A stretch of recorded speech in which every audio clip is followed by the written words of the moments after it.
Well, good Sunday afternoon, friends. Mark Holmes here, and as always, I want to say thank you all for watching, commenting, subscribing, and being part of the Joe Boo Sports Report. Without you guys, as well as you ladies, you know that this literally does not work. Thank you very much for taking time out on your Sunday to join us here. And we'll see how many of the Eagle fans. We know we got Logan Motorsport here. We got Lady Libra in the house. What's up, Lady Libra? And, of course, we have Holly Pierce. Holly Pierce, I didn't realize she was on Twitter as Holly Cowboys Nation. Shout out to her as well. So we've had, since we've last gotten together, the schedule release. We've got George Pickens in here, and we got the season on tap coming up. One other thing we also have going on too is the countdown to the season. I was going to see if for some reason, I guess my Wi-Fi's not on. That's why. I was trying to connect to my camera because we've got our countdown clock officially counting down, and we're sitting here at 109 days, 3 hours, 17 minutes, and 5 seconds away from kickoff. Oh, now it's 0 seconds. But let me bring in my man, Loyal Cowboy. Shout out to Loyal Cowboy. Loyal Cowboy, I appreciate you always sending me notifications in case I missed some shit to get out here so that way we can spread it to Cowboys Nation. So, Loyal, your thoughts so far on the Dallas Cowboys schedule? Do you like it? Or are you going to be like the Eagle fans and be whiny little bitches and cry about our schedule? We don't play, home games back to back. You know what I mean? Well, it's going to. It's a prove it for us. You look at the 49ers schedule, man. They got the easiest schedule. Oh shit, yeah. They got a cakewalk schedule. I don't want that.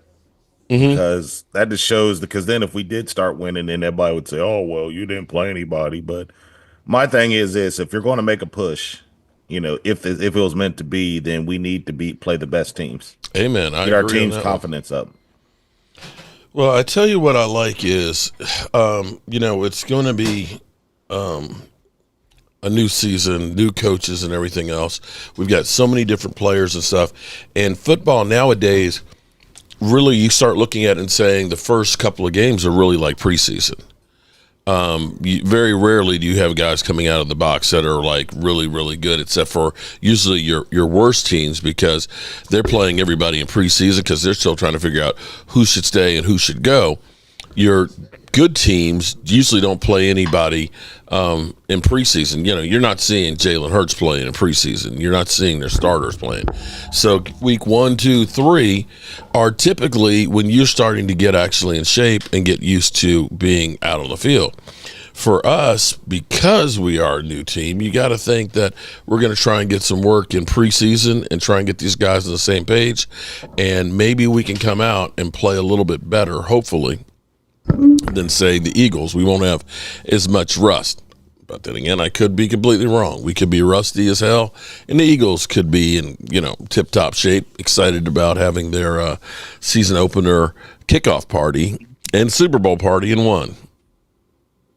I'm just excited. We're getting everybody signed, getting the deals done. Well, we need to get Micah Parsons, but besides that, everybody else is pretty much signed. So that's good, because in the week 1 for OTAs and stuff like that, everybody will show up. There's no excuses. Now we just got to stay healthy in OTAs. Hopefully these guys are out here, going to the gym, staying in shape, stuff like that, so they don't come to practice jacked up. Okay, so what happened to? What happened to my feed there? Okay. Oh, there we go. Logan Motorsports, Eagle fans, you whiny little biatches, okay? You know what? Enough is enough. I have had it with these motherfucking snakes on this motherfucking plane.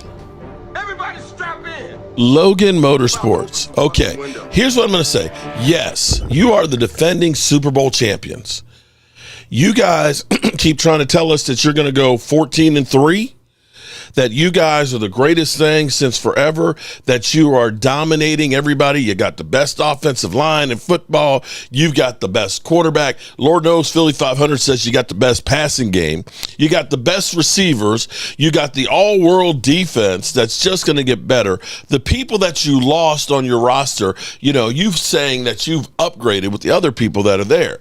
And you're crying because you don't have back-to-back home games. Well, brother, let me remind you that the Dallas Cowboys are playing the season opener on Thanksgiving and Christmas, along with not one, not two, not three, but 4 Thursday night games. An NFL record. NFL record. Nobody, and I mean nobody, is going through anything like that. Bro, we're playing you on a short week, okay? We play on Monday night, then play you in Dallas, and then Thursday play the Kansas City Chiefs. Then the following Thursday, we play in Detroit. So don't come crying, we don't have back-to-back. Bro, we got it just as tough as you, if not harder. Thursday night games are a bitch. Thomas Garrett in the house. What's up, Thomas? How are you doing? I'm doing good. What are these sports? What are these sports? Oh, the butthurt Eagle fan. We don't have back-to-back home games. The NFL's so mean to us. You talking about you gonna repeat? Talking about you gonna go 16-1 and all of this, and now you crying about this and crying about that. Man, give me a break, man. I'm serious. Come on. Again, they just won the Super Bowl. They tell us how good it is. There's Lady Libra in the house and Gina Dallas Diva. How you all doing? And Gina Dallas Diva. I thought the way they talk about the Eagles, that they, they're like the Marine Corps. They can go anywhere, in a moment's notice and get some. But now they're crying that they don't have back-to-back home games. Moore, appreciate you being here. I can't pronounce that first name. And if somebody wants to help me out trying to figure that one out, I would love to figure it out. Dakiria Moore. Welcome. A new lady in the house. We love the ladies in the place with the style and the grace. Nobody over here crying about the schedule. We're good. I'm excited for the smoke. Bill Rent Free. Okay. Cowboyjob.com. You can call me D. All right. Hey, D. How you doing, D? Rose, let's see. Mark, stay home or else it'll be your last stream. Is that a threat about me going to Philly?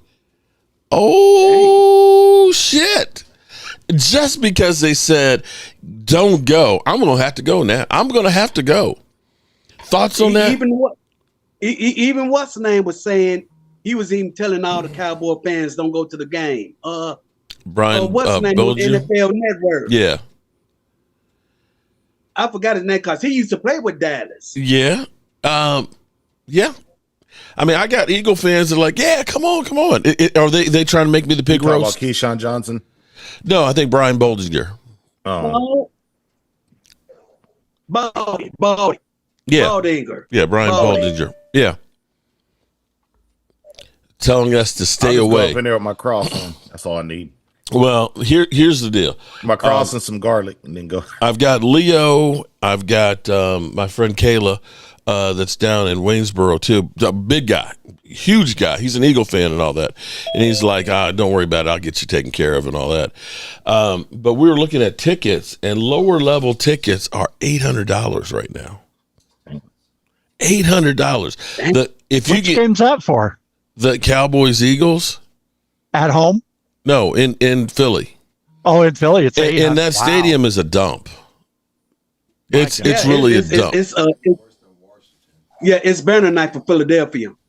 Wow. Yeah. When the game was first announced, the cheapest seats I could find were the upper level where you get beat down, where all the fights happen.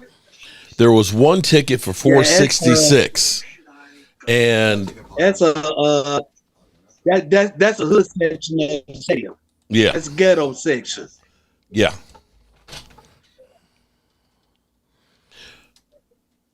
So the question is, do we have a chance at all? We're going to attend the Niners game next year down in Dallas. That'll be not this coming year, but the next year, 2026. Let me look at SeatGeek again. Let's see.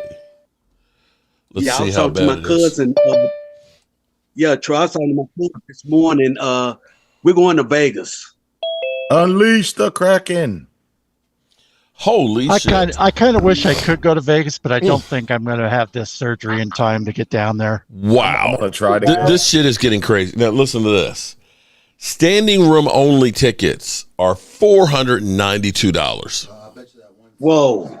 Okay. That's there's one or two tickets, $492.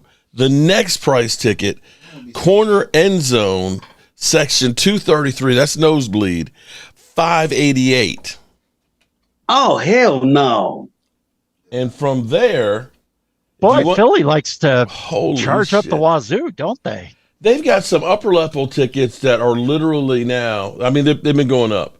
Literally 874, 50-yard line, upper level. Holy shit. This is the biggest, this will be the biggest game in Philly history, I believe. Here's my thing. Mark. How's everybody doing? Here's Momo. Go ahead, tell us how great your team is. I want to say this. If I go to games anymore, because I just think the tickets, gouging the ticket price is ridiculous. I would have to hang out with friends and go to eat around people. To go to the game, it's not even funny anymore. It's just a joke.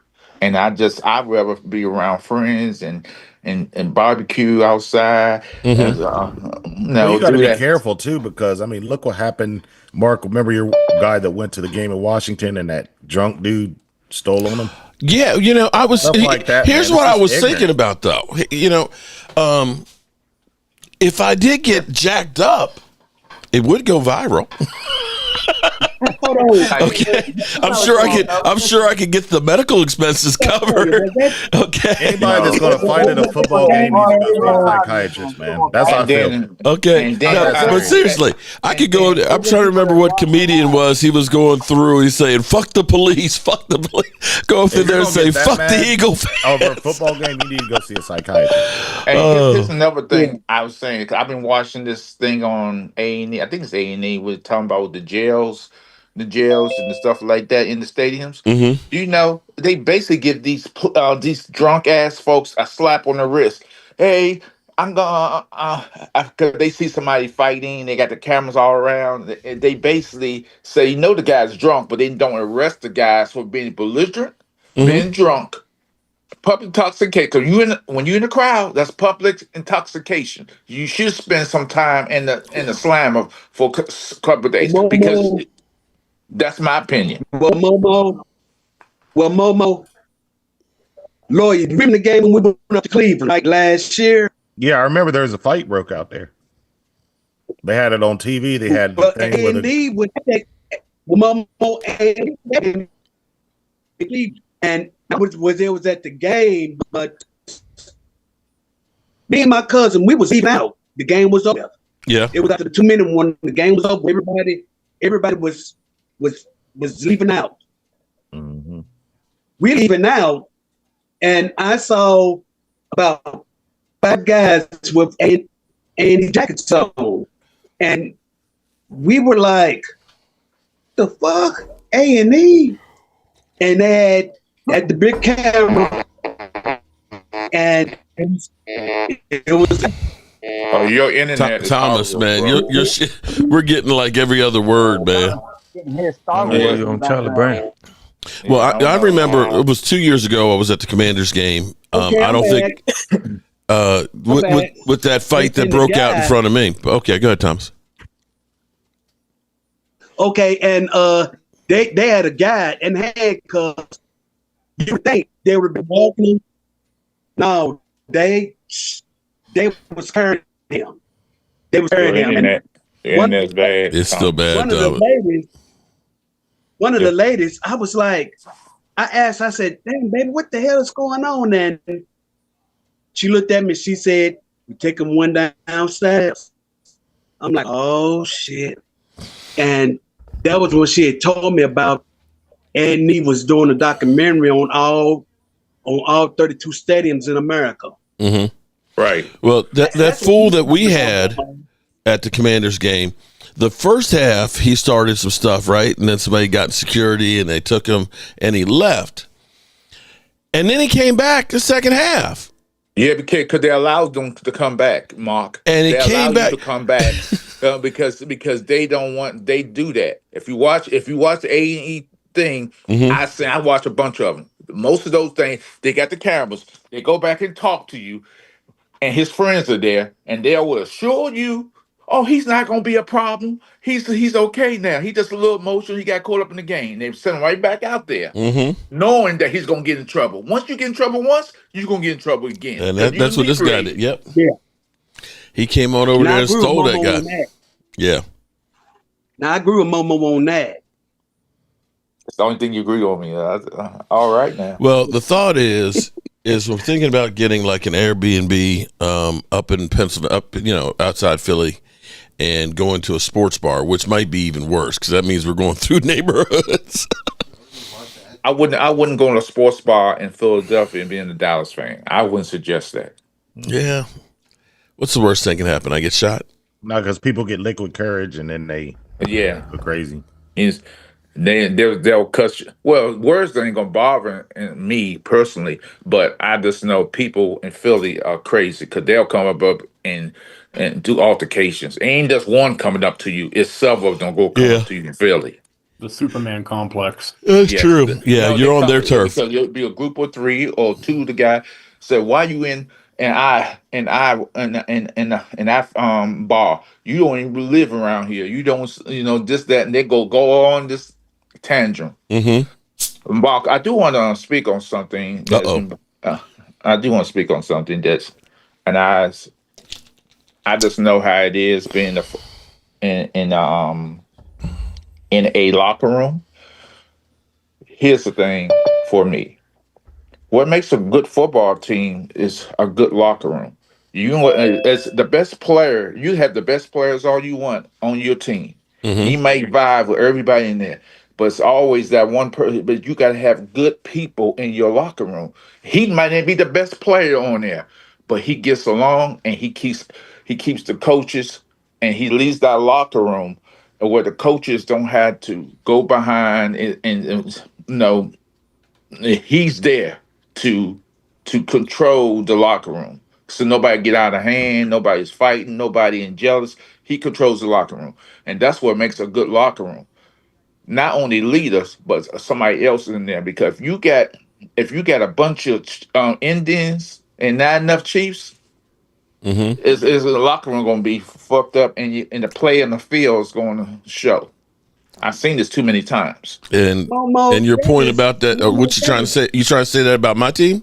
No, I didn't say anything about your team. I didn't say anything about no. I'm just saying just in football in general. Oh, that's agreed. But you know what? I played Friday night, Cam Newton, where he was talking about crash outs. Okay. Yes. All right. And it was kind of funny because I played that clip that everybody started playing and things like that. But he's right about that you do need to you got to have a blend of people in there. Okay. Yeah. And I'm going to tell you, Charles Haley is truly a crash out.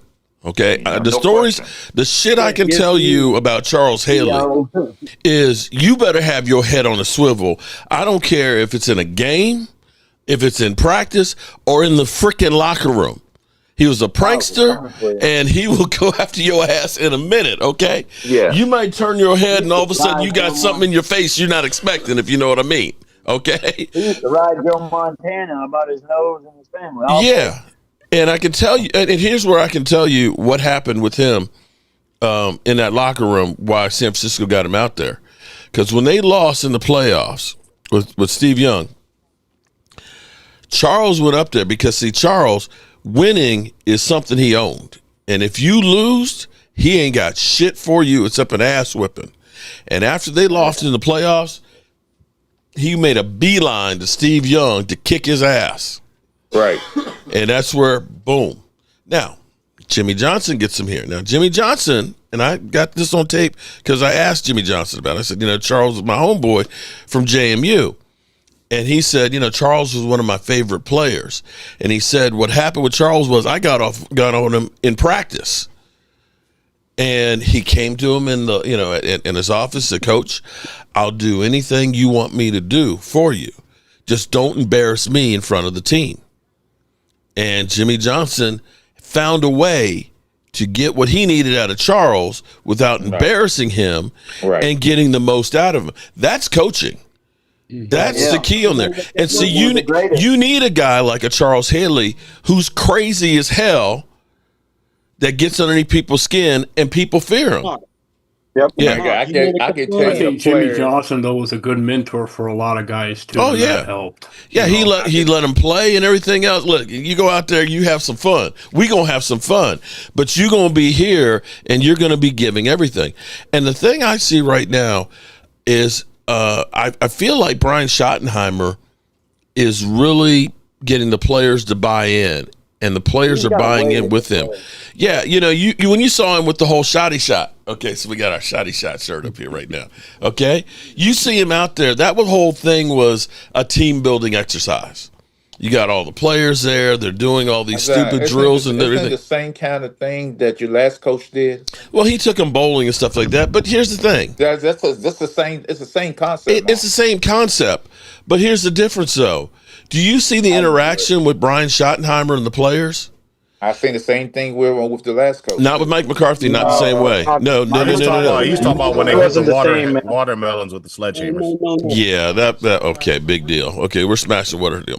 But here's the thing. You had Micah Parsons, who has not been in voluntary workouts the last couple of years. He shows up this year. No, not only that, but he said, I'm showing up for Brian Schottenheimer. Yeah, it is a contract year, but I'm showing up because my coach asked me to be here for this. Wait till next year. He won't be there, Mark. Oh, he'll be there. I doubt it. He'll be paid, so he'll be there. He'll be there. He'll be paid. Yeah. Sorry, Mom. No, and and the whole thing last year, I sit here and think, when you think about how bad last year was, sorry, pal. Yeah, everybody knew that Mike McCarthy was on a short lease. You sit here, let all these players go, your buddies and teammates that you've been to battle for, and you ain't bringing in nobody else. The players didn't believe in that shit. They're just like, screw this. I will say that a player who's no longer with the Washington football team. You mean the Commanders? Sean Taylor was a great guy inside that. He was a crash out. He was. He's a great leader. He'll crash out. Because remember, he went through a lot emotionally, and he was like a villain. Everybody talks about how bad he was outside. Then he got his life in order, and he changed that team inside and out. Sean Taylor was on his way. He was on his way to Canton, Ohio. You know that. But he couldn't play in today's NFL, though. He couldn't play in today's NFL, I don't think. He would have gotten a lot of penalties. Yeah, he would have gotten a lot of flags. That's what I wonder if maybe he does go posthumously into the Hall of Fame, even though he didn't have much of a career because it was just getting started. But why not? Let's think about Sean Taylor. He lived a violent early in his life. He was a very violent individual, back and forth and like that, and he died a violent death when someone broke in his house. Right. Citron says, Mark, you wanted them to keep Mike, and now you say it was no good. I didn't say Mike McCarthy was no good, but what I'm saying is this: the players seem to be relating and buying in. What's up, Roy? To Brian Schottenheimer. The players are talking about the energy that he's bringing. Mike McCarthy is, he's a couple years older than me. Brian Schottenheimer is younger, and the players are relating better with him. That's all I'm saying. Now, I can't say Mike McCarthy is a bad coach. We did have 3 12-5 seasons without the Cowboys really doing much to try and help the guy. Well, I hate to say this, Mark. Oh, yeah. I hate to say this. As a Then that means if you hate to say it, the Cowboys going to be pretty good. Going to have a good season coming up because just thank you, sir. Thank you. Because this happens all the time. Every time he gets hurt and he's out for a season, he's always come back. Always bounces back. Always bounces back. So I hate to say this, but he is going to have a crazy Kelly season. in the house MVP this season because I think that's how potent the offense is. I'm being honest. He needs to with these two weapons. He's got to play better, and that's what exactly Jones has done. So. Hold on. You have to hear. Shout out to Kelly. Kelly, I could have gone a few years without individual back and forth warm and fuzzy memories of Mike McCarthy and the watermelon crawl. Yeah, I'm with you on that one. When I first heard Mark, you were talking about you're talking about Charles earlier. They said Charles Haley didn't mess around with Larry Allen. No, they said that's the one man in the locker room. He did not cross. I can guarantee you that one. Yeah, probably Eric Williams too. That guy was a mean guy. Yeah, I can see that. Lord have mercy. But definitely, but Charles, man, I'm telling you, Charles was no joke. You know, we knew he was great, but we didn't know he was going to be, 5-time Super Bowl great when we were at JMU. We did not recognize that kind of ability, but man, he's learned technique. Fourth round draft pick by San Francisco, man. First man to 5 Super Bowl rings. And he was tenacious. Sadly, his back gave out on him. In his career, he didn't play as long as you would have liked to have seen him. That's why seeing him unretire and go to Carolina for a little bit, that was a little weird. Yeah, that's where you hate to see players that have been, when you see like Tony Dorsett going to Denver, that was or Emmett going to Arizona. Those are ones that you just look at and say, shit. Now, I bet Leo would say Harold Carmichael going to the Cowboys. I don't have to throw shade on Emmitt Smith, Mark, because Emmitt Smith stayed in the league to break a record. Yeah. That's basically why he was there, because he went to Arizona, got all those yards in Arizona. He broke the record. He broke the record with us. No, but against Seattle. Hold on. Mm-hmm. He went to Arizona for like 2 years, right? Was it 2? Yeah, after he broke the record. Yeah, he broke the record with us. He broke the record against Seattle, like Will said. Yeah, well, I'm saying, but he broke it. But he left the Cowboys, then he went to Arizona, then he went back to the Cowboys. Am I not mistaken? No. Back to Dallas for a day. He retired. He came back for one day to do his little hurrah, but then he didn't come back and play for the Cowboys. Okay. In fact, John Gruden was interested in him joining Tampa Bay when he was released, but he decided to go to Arizona to play with the team. And this is him. Well, Bobby V. Well, thank you. Bozo Holmes, the biggest hypocrite on YouTube. He didn't fit in Bill Parcells' system, so that's why he left. Well, that too, and he was older, so. Well, Bobby B, hold on. Let me get the troll real quick. Bobby V, I'm the biggest hypocrite on YouTube. Thank you for watching, because I appreciate the views. I'm sorry. Go ahead, guys. So Chris May, why you look like a Sith Lord here? Loyal has. I love that background. Chris May's looking like a Sith Lord. Oh, the Dracula? Yeah. I did that for Drew and Leo. Hey, send it to me. I'd love to have that one. Okay. All right. We've literally had Leo in here for 5 minutes and hasn't said jack crap. I'll send it to you, Troy. I'll send it to you. I have it. I'm the one that designed that. That's funny, Chris.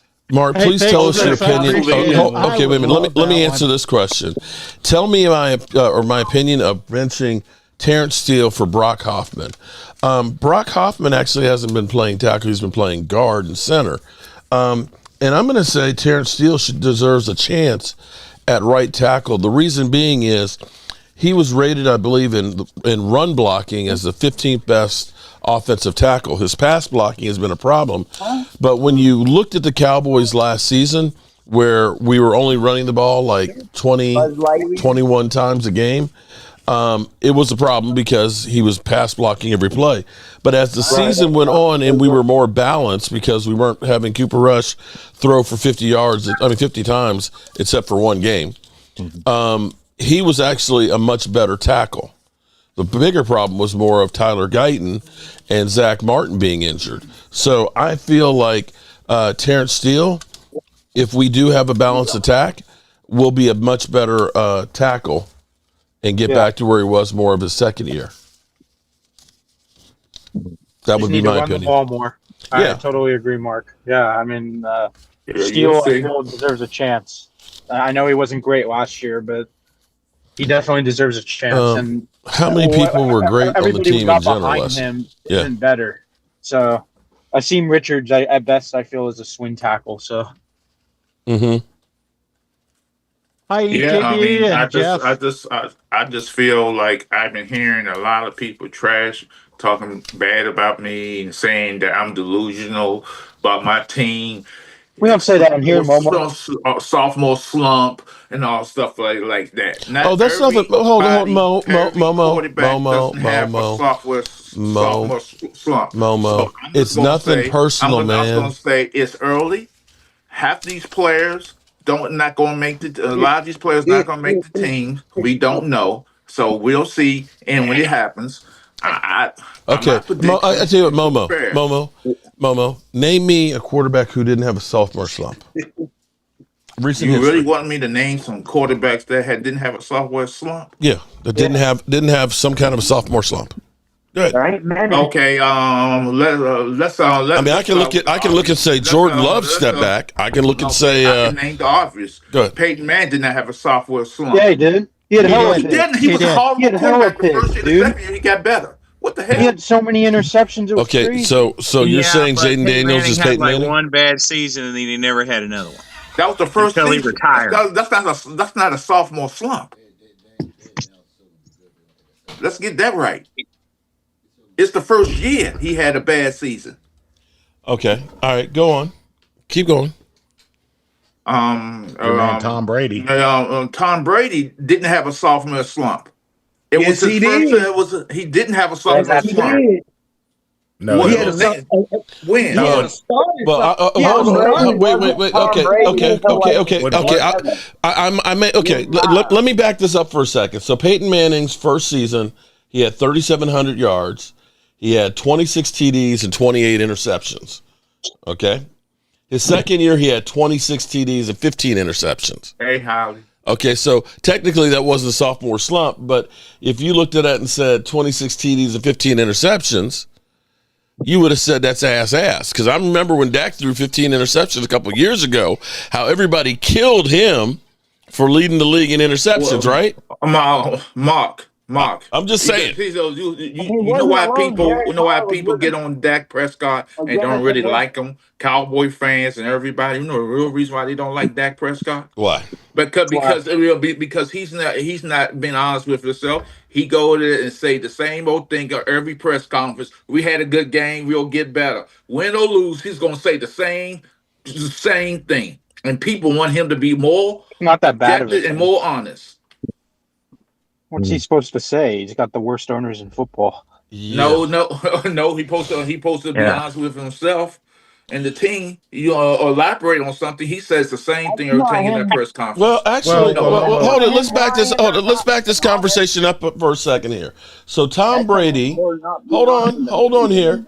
Tom Brady, his rookie year, 63.9% completion percentage, 2,843 yards. He played in 14 games. Had 18 TDs and 12 interceptions. Now, he played a full season the next year.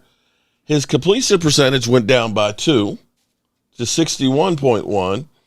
His TDs did increase, but so did his interceptions too. So I can't look. That's not a sophomore slump, though. He didn't get better. I mean, that's. Did he make the Super Bowl that year? You know, how good was that defense? Tom Brady. Here's a misnomer. Tom Brady never had worse than the 7th rated defense winning Super Bowls. I agree. Okay. I agree with you. And Tom Brady, okay, we're talking about 28 TDs and 14 interceptions and won the Super Bowl. Are you saying it was because of Tom Brady? No, I say because of the defense. There you go. So, he had a great defense there to start out. Do you have a great defense? Huh? Do you have a great? No. Oh, so you don't have that going for you? Okay, all right. I'm just asking for a friend. This is my thing about Jaden Daniels. Let's be fair. Go ahead. No, we're Cowboy fans. We're not going to be fair to the Commanders fans. His legs going compensate if he don't throw the ball as well. So let's get that straight. For now. No. Give it a few years. Look at Hurts. Hurts is starting to slow down now, and not running quite as much. After Dak broke his foot, he slowed down. It just happens, man. Mobile quarterbacks. Actually, it was that season that he had the mysterious knee injury that they weren't calling for. That he was limping, because I remember the game that he ended up hurting Wilson used to run all the time. Look what happened to him. Yeah. So mobile quarterbacks, their mobility is only good for. Hey, Drew, hold on for a second, guys. Drew, you just can't come in here and just call Mark that sexual. I think that's kind of insulting. Let's chill out with that. Thank you. I appreciate that. So Leo's in the house. Leo. Yes, sir. The tickets are going up by the minute, bro. For the first game, right? I'm sitting here looking at standing room only 492. I saw that, man. I was like, I'm sitting here looking at the cheapest upper level seats. What? Corner end zone 647. What the hell?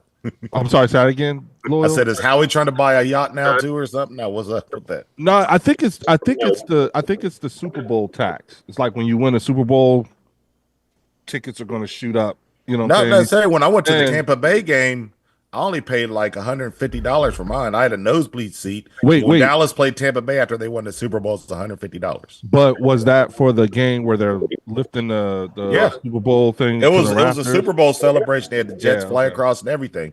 Yeah, but look at how much the league has changed from then to now. A lot's going on. So you know, I would imagine. I'm not saying that's the case. It's just my theory. Like, okay, this is what happens when you win the Super Bowl. Your tickets go up. Okay, especially when you think about that. Game. You're in a bigger market, though, a higher market. Yeah, well, it's where the Philadelphia is the fourth largest market. Yes, so that's a big market, and pricing and everything has gone up. Yep. So I would imagine North Carolina, things gone up here. But it's not like, for example, you could buy a nice home for less than $400,000. Yeah, a nice home. Yeah. That same house will cost you probably like $1 million. Yeah, $1 million, $2 million there. Yeah, something like that. Yeah, I just think it's just more so.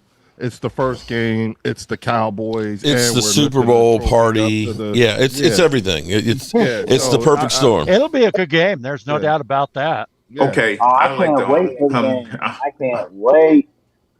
Oh, I'm. Listen, you guys have a lot to be happy about, especially when you look at the differences between this year and oh my God, that's what I keep trying to tell people. At it. I mean, we've got another wide receiver. We got a wide receiver too now. Yep.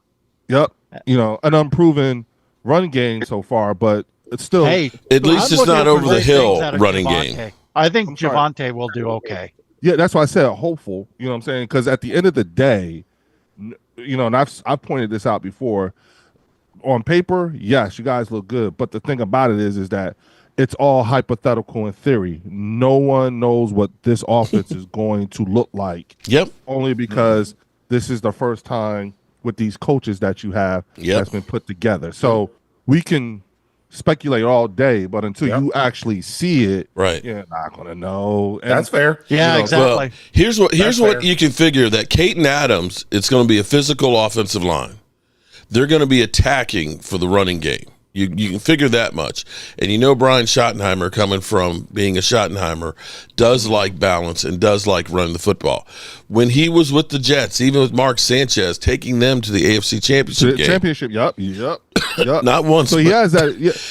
He has balance. That experience. We just, again. And now you get two good receivers, two really good receivers. Right. Oh, so shit. Again, we just don't. The thing is that we still just don't know what this will look like. Well, I see what Leo for the most part.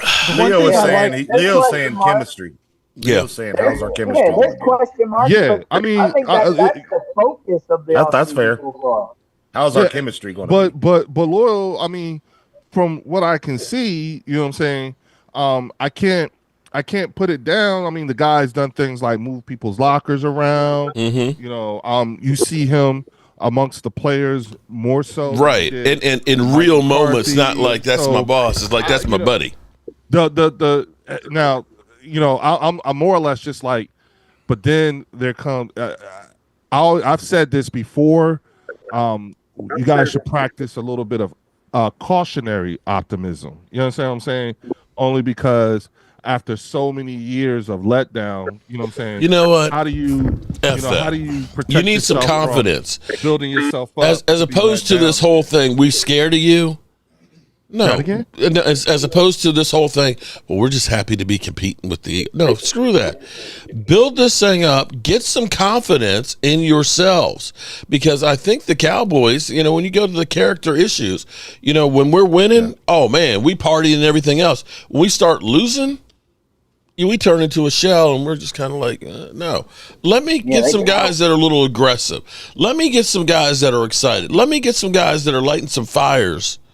Try something different. Mm-hmm. Well, see, and you know what, Mark? I'll be honest with you. That's when I kind of have to jump off the train, because that's not what it is for us.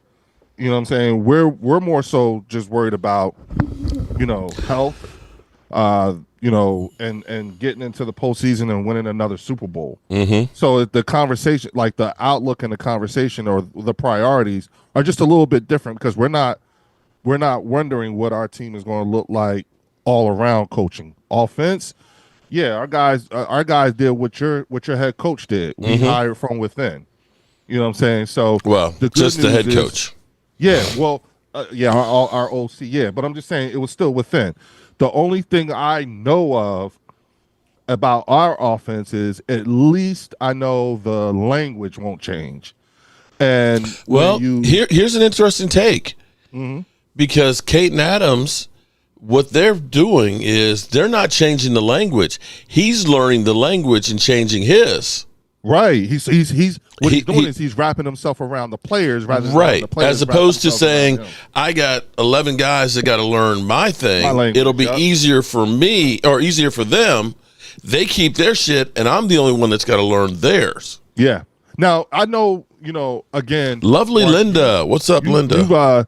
You've actually played before. You played football, organized football at some point in your life before. Yes. So I know that you can appreciate the challenge of having to learn a new offense, a new language altogether. Mm-hmm. And, nothing for nothing. And I know you guys can't stand this or whatever. But aside from the fandom, I think it's exceptional that you have a quarterback who's had a different offensive coordinator almost every year that he's been in the league and has performed such as he has. That's a difficult thing to do, no matter whether, again, forget the fact that this was Jalen Hurts and the Philadelphia Eagles. It's just the fact that as someone who knows what it means to have to go through that, that's a pretty daunting task. Now, I told you, my business partner was drafted by the Jacksonville Jaguars in the top 10. Mm-hmm.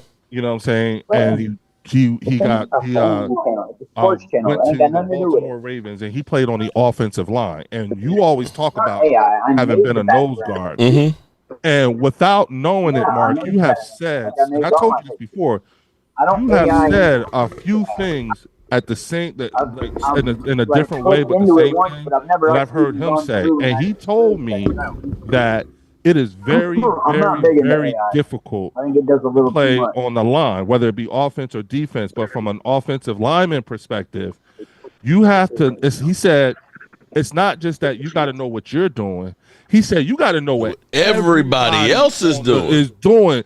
Where he said it's like a choreography, and you got to know where the right guard is doing and the right tackle is doing. And if the quarterback's changing the play, right, you could be changing the hole. You may be thinking it's coming right off your ass. You're cracking it down to the next hole.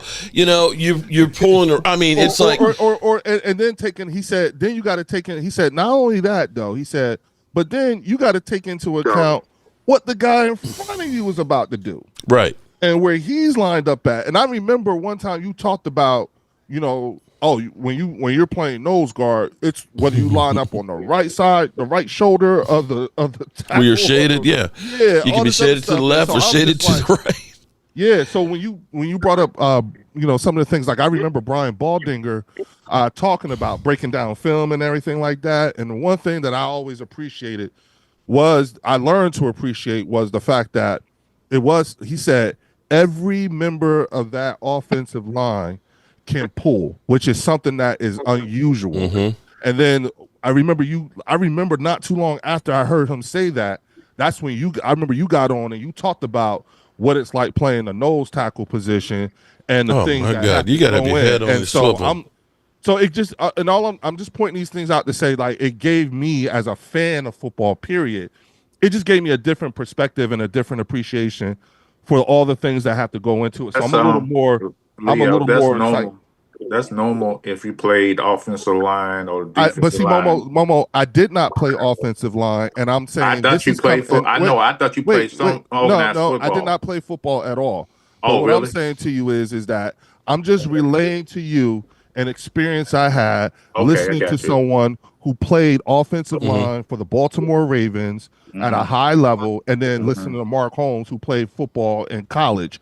And a lot of the time, a number of times, I hear Mark say things that I've heard in private conversations with someone else. So it's just like, oh, damn, like, I guess that is real. When I played high school football, I had to know on certain positions, in case that person get hurt or whatever the case may be, I had to go and place that individual because sometimes you have to replace. If I'm the defensive end or or the defensive tackle, I have to know that position. Yep. Yeah. I'm just again. Just I got you. The things that I'm hearing and experiences that I had. That's true. And like, I appreciate the fact that, our coach, our offensive line coach, Jeff Stoutland, has been doing just like wonders with that offensive line. Just like if you a seven, for example, Leo, and everybody listening, if you a 7th-round pick, and you probably the last person, and you a running back or a DB coming into the draft, but just no spot on you, and the only spot is the special teams. That's how players made the team back in the day, because they had to get on the special teams or be a wedge buster, like Terrell Davis. He had to make a big play on special teams. Yeah, Shannon Sharp. He was drafted, but he he didn't start his first couple of years. I think it was the first year or the second he didn't start. Yeah, so he had to be on special teams. Yeah, so taking in all those the different experiences that I've heard people like Mark and Eugene Monroe say to me, it's just like, oh wow, like, damn, I have a different appreciation for, at least from the trench part of it all, because they've said the same thing to me at different times in different ways, but it's the same thing. So I get it. Now here's what, to give you an idea, Caton Adams is he likes physicality. And this was his quote right after he got hired. The same thing I want from every player on offense, and that is to create violence in the game. Be aggressive, run, hit, and I think every decision we make schematically needs to lean in that direction. So if there's a gray area, what is going to allow these guys to play more free and run and hit and be violent? So, that, I like aggression, and that's where you get a guy like Tyler Booker, who's not scared. Now, he may end up getting his ass whooped, game one, but that's a guy that if the Cowboys do get their ass whooped, then that gives them a measuring stick to say, okay, we got to be better. This game is over. I don't think Micah's reaction to what Tyler Booker was saying was not warranted. First of all, you drafted this guy in the first round. He's a first round draft pick, and that's how he talking. That's exactly, you better be talking that way. That's exactly what you want. Yeah. And in particular, and that's the polar opposite of Tyler Guyton.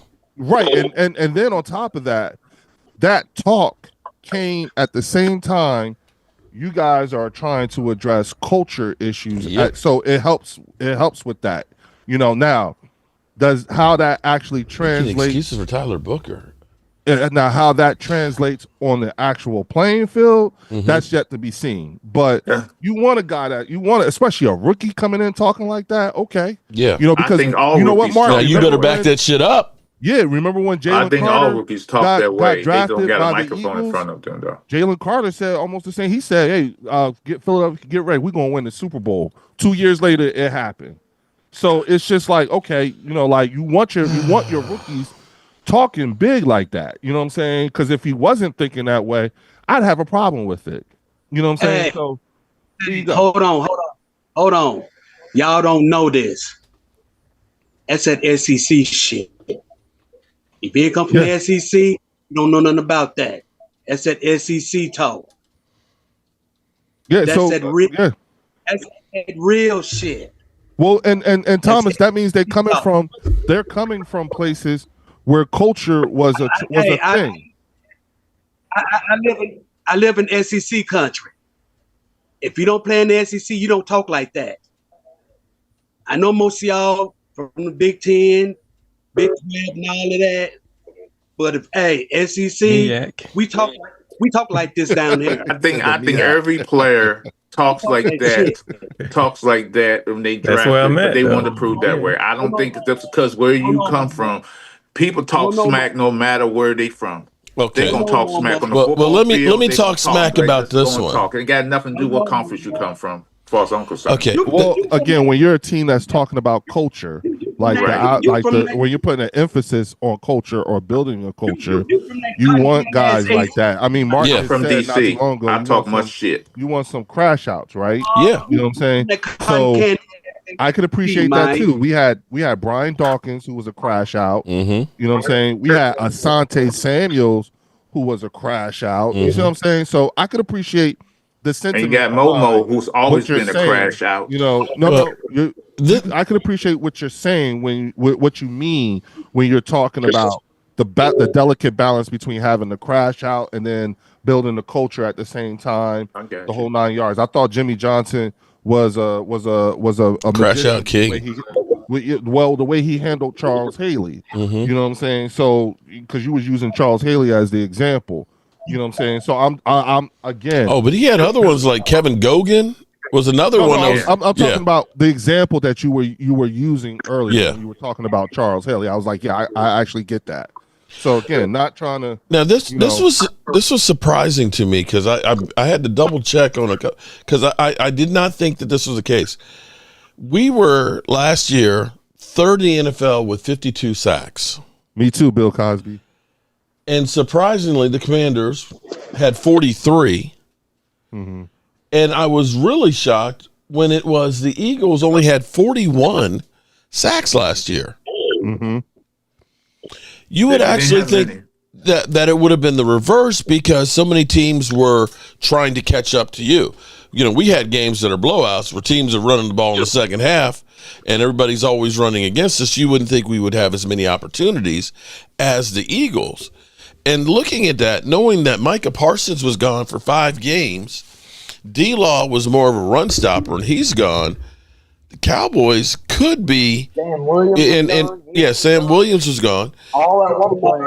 When you think that we're going to probably score a lot more points this year than last year, we might be able to get to the point of getting about 60 sacks. Yeah, okay. But does here's the $1 million, here's the anecdote to that. Is the implicate? Are you implying that more sacks should lead to is what will get you to a Super Bowl? Well, here's the thing. This is why this whole statistic seemed weird, because your team won the majority of their games. Your team ran the ball more. Good job, baby. Okay, which means the opposite for the other team is we got to hurry up and score. We're going to pass more, right? Because we got to catch up. We got to score some points. But somehow you didn't have that many sacks. Ideally, if the Cowboys can score a lot of points and put people one-dimensional, that flows into helping our defense because our defense is better rushing the quarterback than stopping the run. Can you mute I bet it's Thomas Garrett. Can you mute? No, it's Royal. It's Royal. Yeah, Royal. Yeah, thank you. I'm sorry, Mark. I couldn't hear what you were saying. Okay. Oh, that's my bad. I thought I was muted. Sorry, guys. Okay. No, my point being is for the Cowboys defense, we truly have better pass rushers than we do run stoppers.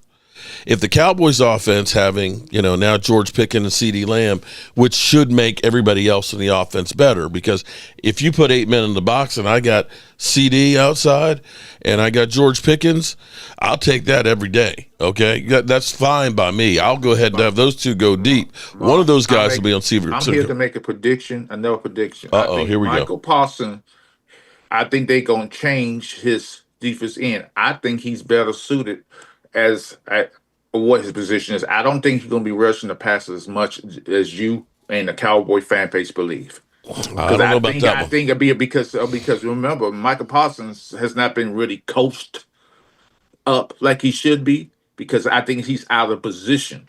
That's his biggest strength, so I doubt. Yeah, that's his biggest strength. But here's the thing, though. His biggest position, but I think he can do better as a linebacker per se, right linebacker or middle linebacker. I think he's better suited for that. His skill set says that he's better suited for that. Momo, you said I don't know how many times that Michael Parsons can only rush your quarterback. Now you want to take that from I'm just going by your skill set. I was bullshitting. Okay. Like I said, I was trolling. And that's what makes it hard to take Commander fans serious. Whatever. I'm being simplistic, and I'm being honest with myself. Stopping Micah Parsons from rushing the quarterback is like taking my race car to bumper traffic. That's right. Exactly. I believe he's not going to be having the many. I think they're going that defensive coordinator. He's different. The only way that happens is if you have somebody who can take up the slack and be able to rush the quarterback like he does. I got people to rush the quarterback. Well, it remains to be seen if they can rush the quarterback like Micah Parsons. I'm just telling you. If we go through, he can blitz. Now he's back with the Cowboys. If we go, you know how many guys we've had that have 10 sacks in the last 15 years in a season? Don't be surprised if you see him in the linebacker role at times in defense. I'm just saying. Okay, I hear what you're saying. But there's a reason why you're not an NFL coach. I know. I'm telling you. I'm telling you because I'm telling you, this coach, this defensive coordinator does not. He's a different type of coordinator. Dracula, Troy. Okay, we'll see. We are all armchair quarterbacks and coaches here, so we'll see. But here's where I look at this and say Micah Parsons could be more effective because, especially if they ended up getting another defensive tackle. Because if you end up having if Easy is anything on the opposite side of him, because we really did not have Carl Lawson was really our next best pass rusher last year. Because everybody else is hurt. If Donovan Easy is decent over there, Micah Parsons could have 20 sacks on the season. And if you he's not gonna have no 20 sacks this season. Mark. You watch. If the Cowboys got themselves or one of their defensive tackles plays legitimate, where they're a game wrecker, and you've got another guy who can rush the ball, you can't focus in on because what happened last year. In the same way, CeeDee Lamb was. If you stop CeeDee Lamb, you pretty much stopped the Dallas Cowboys offense, right? I'm just what I'm saying to you, Mark. Now. It's the same thing with Micah Parsons. That's the problem when we get to the playoffs. There's no other dog out there to help him out. What? You got to look at the defensive coordinator. Look how he plays. What he does. I can bet you my life versus a handful of shit that they're not going to take Micah Parsons and make him a linebacker. No, I didn't say they're going to take him away. Okay. What I said is that they're going to move him around and have him in a linebacker role. That's what that defensive coordinator is. That's no, what he he's does. not going linebacker. No, I tell you what, he's coming he off the had edge every time. Troy. I said at times. I didn't say the whole time. Leo. Yes, sir. You'll be creative with him. Leo, he came back the last 11 games and had 12 sacks. So for dude over here is laughing and saying 20 sacks, wake up. He had 12 and a half sacks last year in 12 games. Mark, you can't go by that. Okay. Well, here's what I'm going to tell you.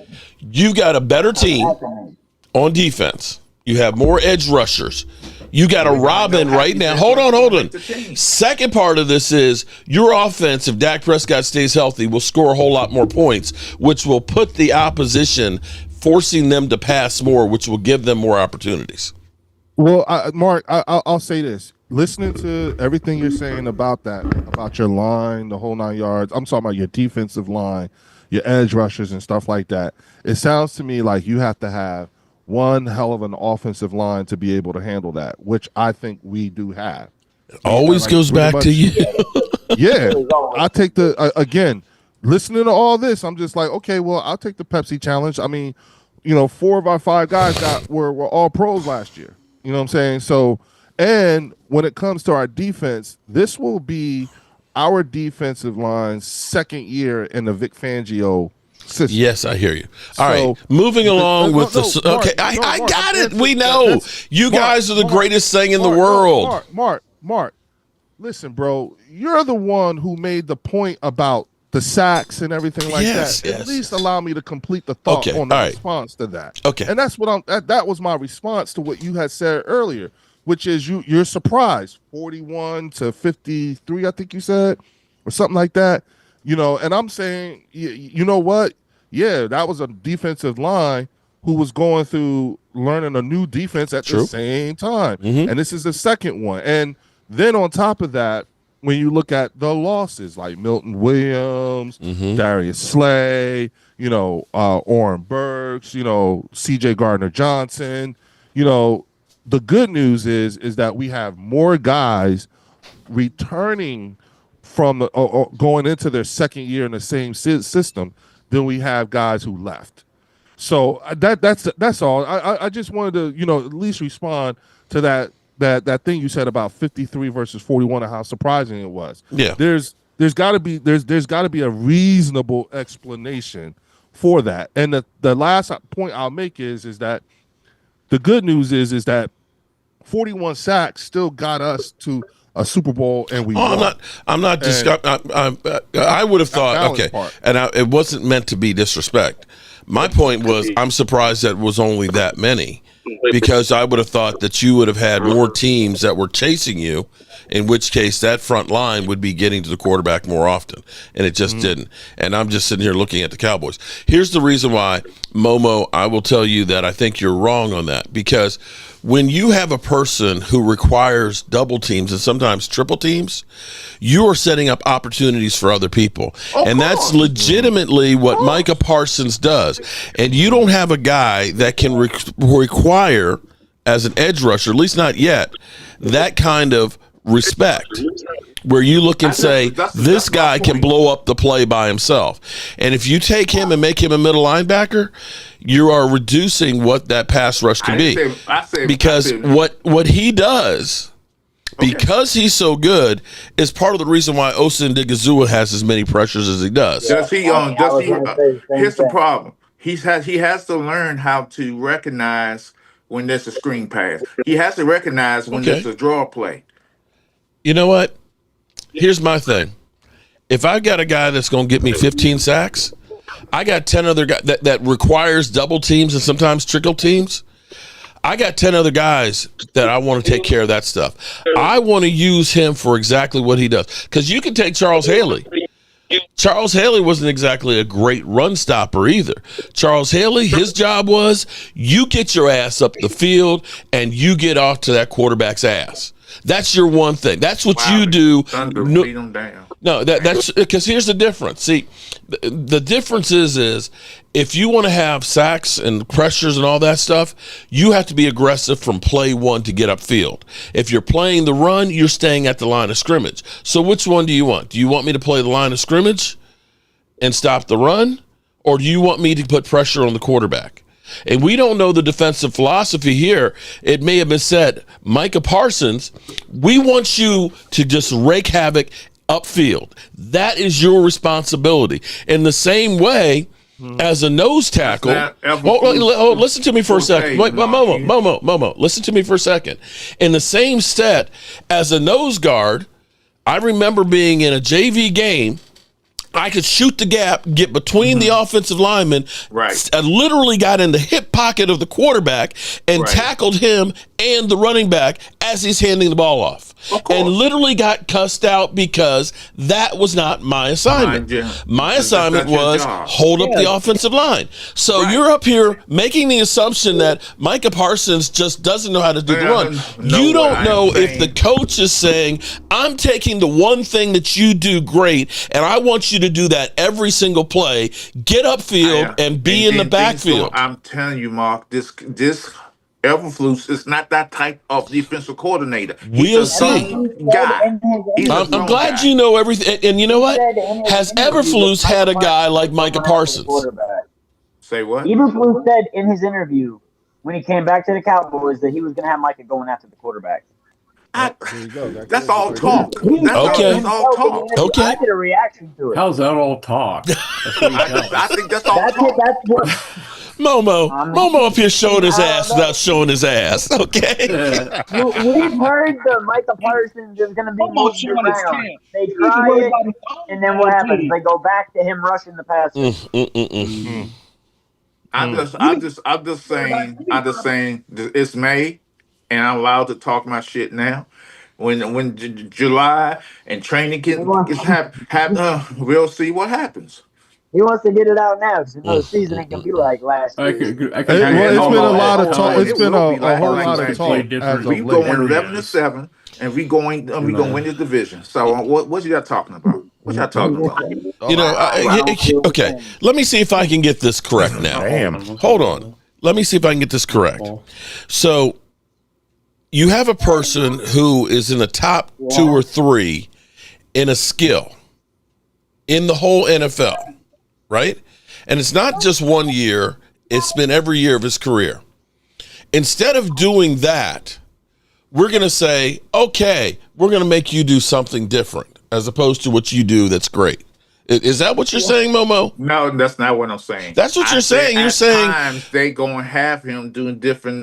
They gonna have him doing different things. That's all I'm saying. Okay. Well, no. So basically, what you're saying, sometimes he's going to rush the quarterback. Sometimes he's not. I think 80% of the time he's gonna rush the quarterback, and 20% yes, and sometimes they made it look like he was going to rush, and he dropped the coverage last year.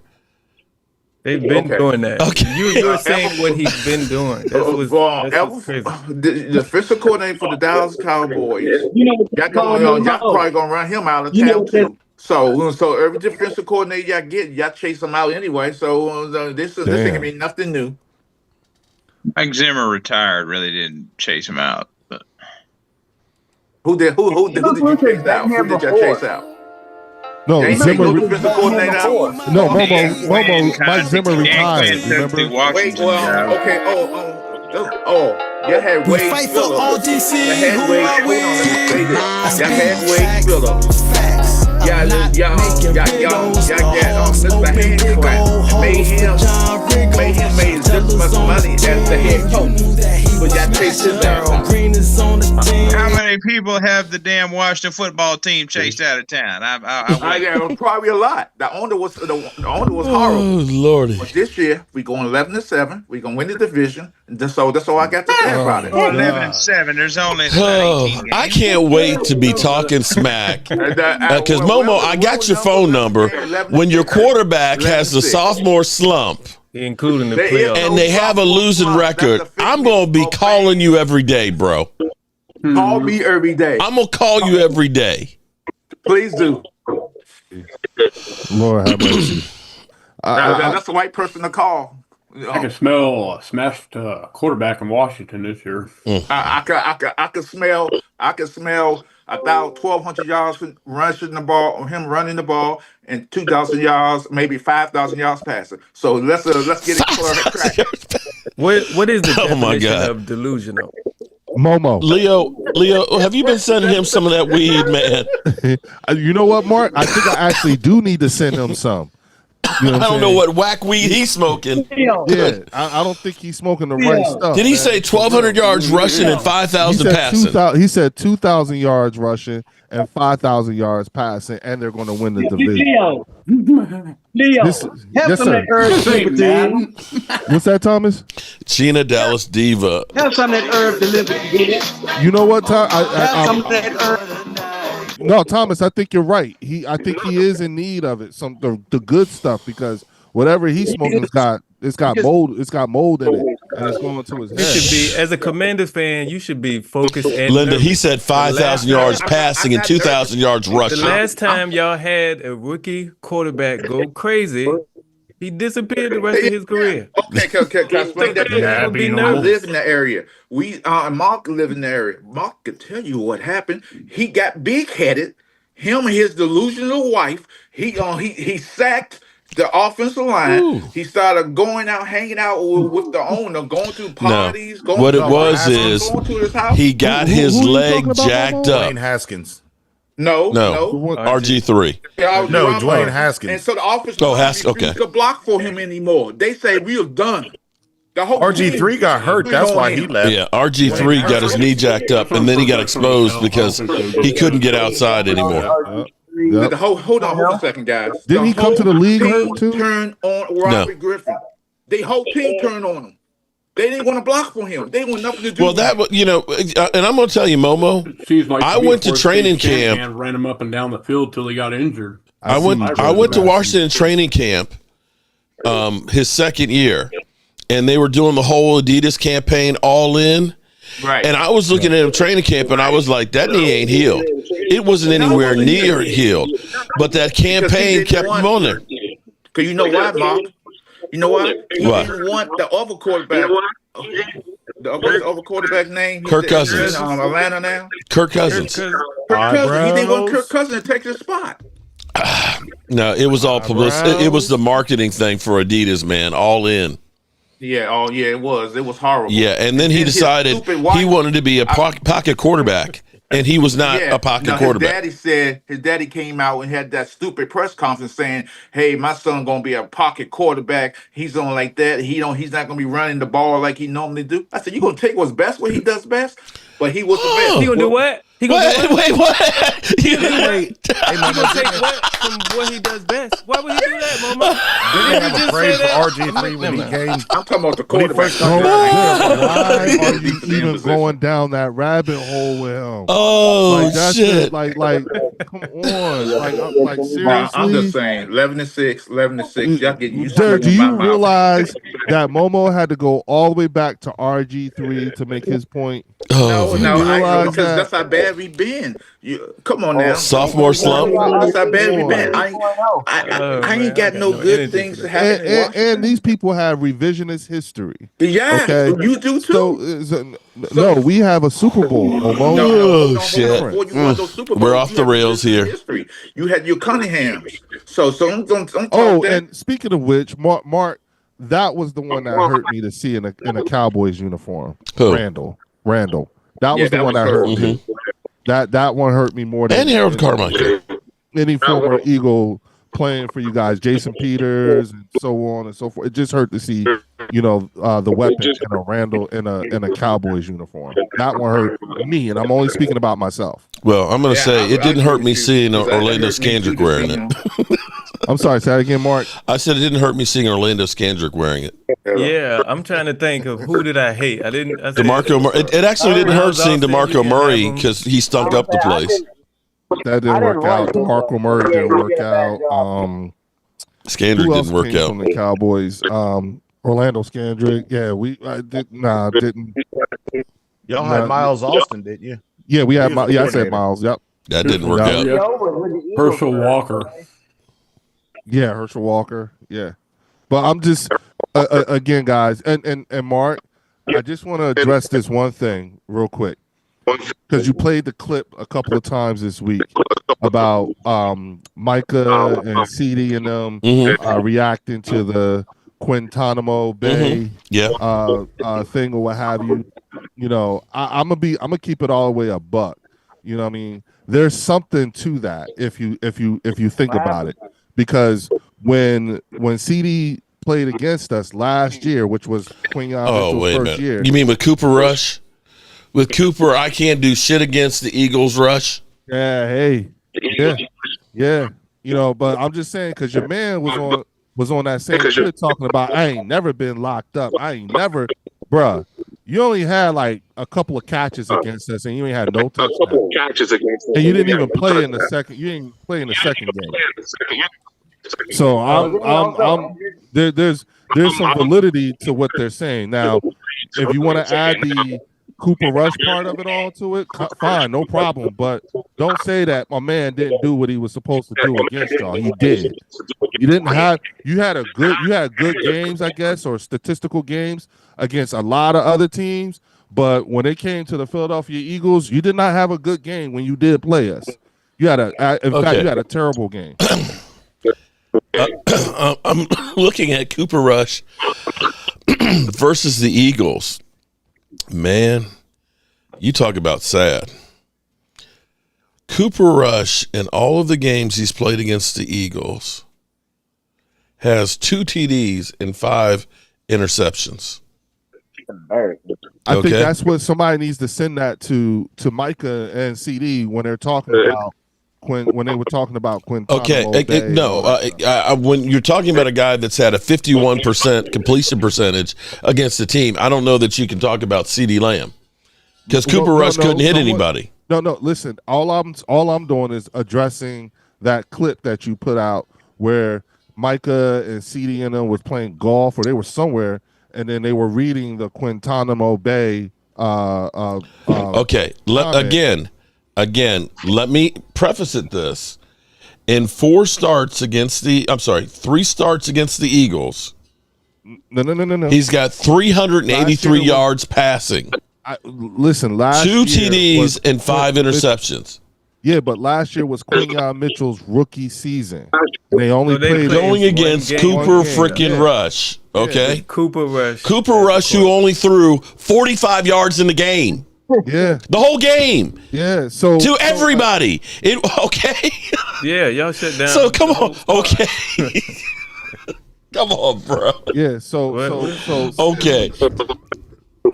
Oh man, my God. we might if the Cowboys get back to the 2021 offense this year, because that's the last time. That's when CD and Amari was on the team, right? Mm-hmm. And if the defense, we have a better defense than we had that year. Mm-hmm. But Derek, realize you preference everything you just said with if.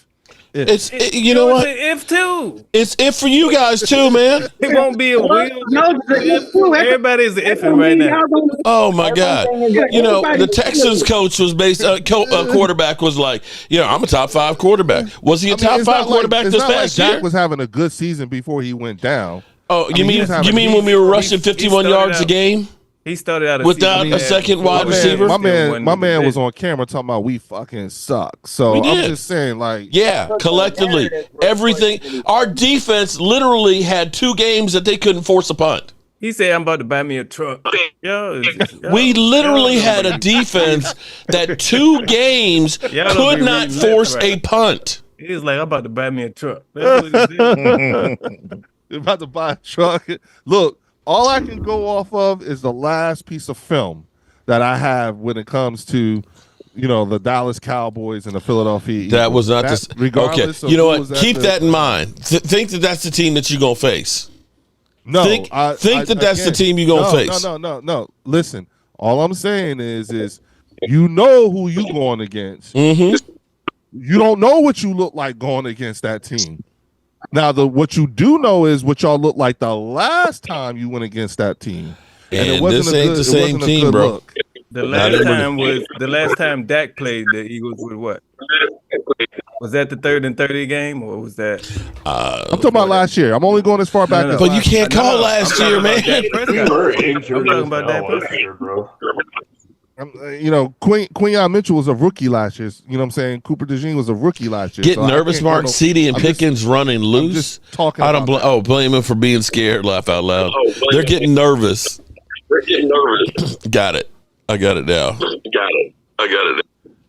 Where's the raid for real? The raid is back down at the Red Brick House. But it's all good, though. Again, sleep on the Cowboys. I hope that the Cowboys play like they're scared and not that they're front runners. I want them to have a chip on their shoulders. I want them to be continuously looked past and shit on. And that they get some edge and some attitude. And they go in there in Philadelphia and they bitch slap you. Well, Mark, I mean, it's difficult. It's difficult to take it at you can only take it at face value. Like I remember 2 years ago, your defense was saying we ain't taking shit from all 32 teams. You know what I'm saying? And that was in training camp. And y'all was supposed to, all this other stuff. How has that translated? It has not translated well at all. You know what might be the biggest problem for your Eagles team, though? Going into that game is exactly what you're sitting there thinking about, how you dominated the Cowboys. And you're looking past that to Kansas City, the Rams, and Tampa Bay. No. Listen, I am under no delusion at all. I'm not looking past the Dallas Cowboys. All I am saying, bro, is that I'm going off of the last piece of film that we had. You know what I'm saying?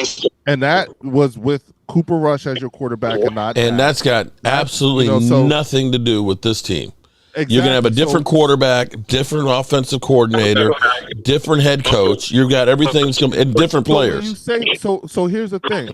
When you talk about what's going to happen and how you're going to do this and how you're going to be that, add that part in it too.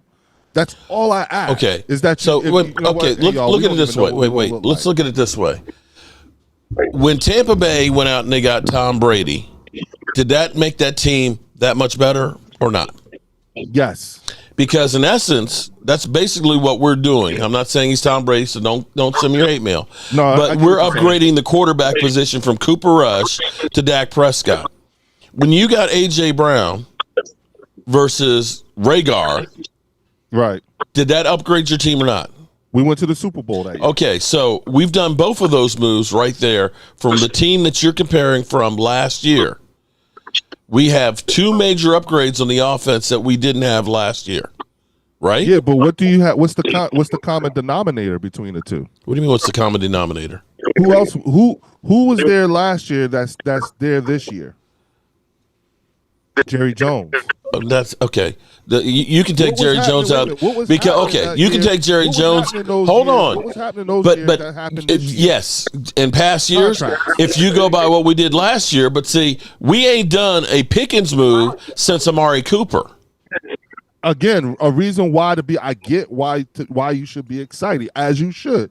I'm not taking that from you, but again, when I'm thinking about, I'm looking at this defense, and I'm going, okay, these guys are all coming back in the second year of the same defense. Okay. And I got a defense that when Micah Parsons came back last year with a bunch of no-names, that actually played well and was third in the NFL in sacks. And I look at some upgrades. Into? Well, you didn't have an offense there. You had Cooper freaking Russ there, bro. Yeah, so again, like, and a team that had the second most missed games because of injuries. I'm just like, bruh. I mean, like, okay. Whatever you need to tell you, whatever you guys need to tell okay. you. All right, wait. Okay. Wait. Hold it. No. Let's give the argument here. So let me ask you this, Leo. Who's your number 3 wide receiver? Jahan Dotson. Okay, so if you put Jahan Dotson, you take away Devontae Smith, and you get Jahan Dotson as your number 2. Okay?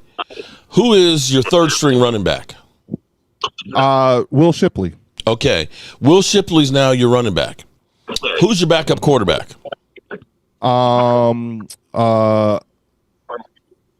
Was Kenny Pickett. Traded him to Pittsburgh. Kenny Pickett. Okay, we'll say Kenny Pickett. Okay, no, there's this. If they you got put their backup from Cleveland. okay, but we'll take Kenny Pickett though. We'll say Kenny Pickett. And we drafted somebody too. Okay, and you take your left tackle, take Lane Johnson, and put a rookie out there. That's right. How does that team compare to the team that you have right now? Well, you all right. Here's the thing. Let's look at what you do. Let's take a look at those players and substitute. Right? How did we do when Lane went out? Remember when he went out? How well did we do? Did you have a starting rookie tackle? He's saying one at a time. He's saying all of them at once. I'm saying you have Lane Johnson replaced by a rookie tackle. You lose Devontae Smith, and I forgot who you said was your number 2. Jahan Dotson is now your number 2 wide receiver. Right. Okay. Right. You end up getting rid of Jalen Hurts for Kenny Pickett. Right. Okay. And we get rid of Saquon for Will. You said for the third string, right? Right. Will Shipley. Okay. Is that team going to the Super Bowl? Is that team as good as what you had right there on offense? We're competing. I don't know if we're going. You're competing. Okay. Then you bring those guys back. Where are you? Your team's a hell of a lot better, right? We're winning the Super Bowl. Yeah. Okay. So that in essence is what we're talking about here with the Cowboys. But what evidence do you have that suggests that will actually happen? My quarterback was runner-up MVP, had 36 TDs and 10 interceptions. 20 years. Okay, so Walker Wade is using the trend that we haven't had a repeat winner of the NFC Not East to mention last year, including with teams that have won Super Bowls. Last year, the year before, we swept y'all, if I'm not mistaken. Yep. We swept them there the Super Bowl year too. Okay, so y'all swept us this year. So I'm just going by a pattern here. We're going to be competitive with y'all.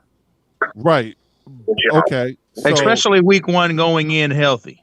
And that's and that's based off of what evidence other than that's based on that's when we've been healthy. It's not like you guys blow us out, bro. The Cowboys go back and forth. They're division games, wins, losses, wins, losses. This is a new era, and like Mark said, like I was saying, we need to go in there this season with a chip on our shoulder. Mm-hmm.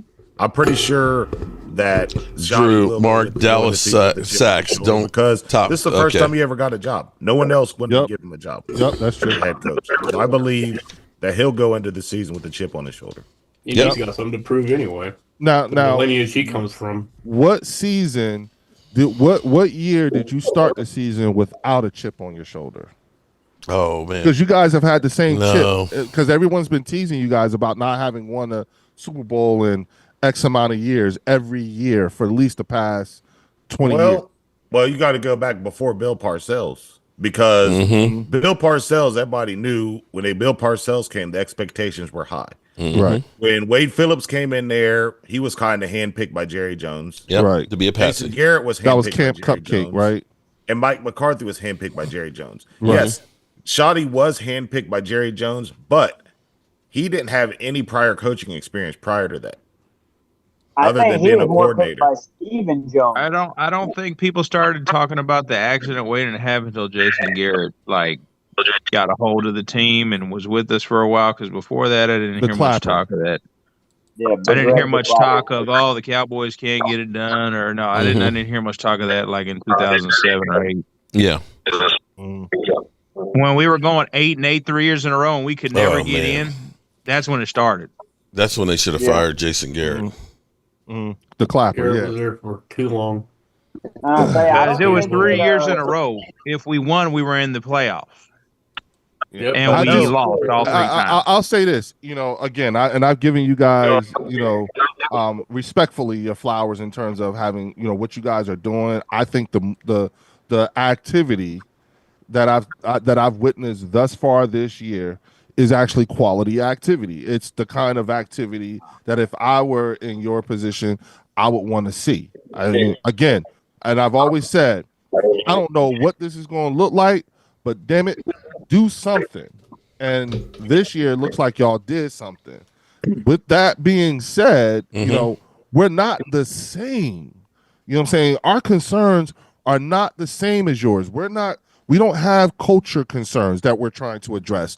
You guys are addressing it. And I'm not saying you're devoid of not having addressed it, but that's not the same thing we're going through. You know what I'm saying? A culture change comes with head coaches, yeah, automatically. Yeah, they together. I'm just and all I'm saying is, all I'm saying, we're not onboarding all new coaches either. You know what I'm saying?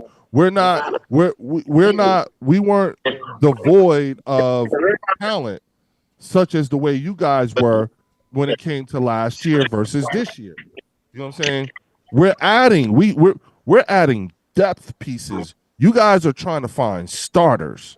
You know what I'm saying? There's a difference, and so we're not trying to find as many starters as you are, and we actually have guys. I think we found some depth pieces. I think we've got some depth pieces that we found, and we may not be finished yet. Comparison to the Philadelphia Eagles, yes, we lost Darius Clay, but we got guys who are ready to step in, who are coming into their third season in the league, second in the same system. And we actually added to that. That's not the same thing. You know what I'm saying? So, again, just in comparison to in terms of where our mindset is versus where your mindset is, your entire training camp is going to be centered around game one. The one thing y'all want to do is what also yours. Isn't yours going to be centered around that first game? No, we have to play the. Listen, you guys are not as important to us as playing the Kansas City Chiefs, as playing the San Diego Chargers. You're not. Are you guys one of the Leo? That's not true. You start with your division. Wait a minute. Are you guys one of the? Are you guys one of the playoff teams that we had to play last year? Maybe. Well, not last year. I'm looking at that now. Again, not looking past you. You're just not that big of a priority. Winning the division. Your main focus is winning the division. Yep. I really hope, Leo, that your coaches on the Eagles and your players on the Eagles have the same mindset you have right now. That Cowboys are really beneath us and we're not worried about them. It's only Kansas City. All we got to do is the coaching staff is worried about the division. That's the main thing. Is winning the division and sealing up home field. I'm not saying that's not the case now. I'm not saying that you guys are beneath us. I'm not saying that winning the division is not a priority. What I am telling you is that we're not as concerned with you guys as you are with us.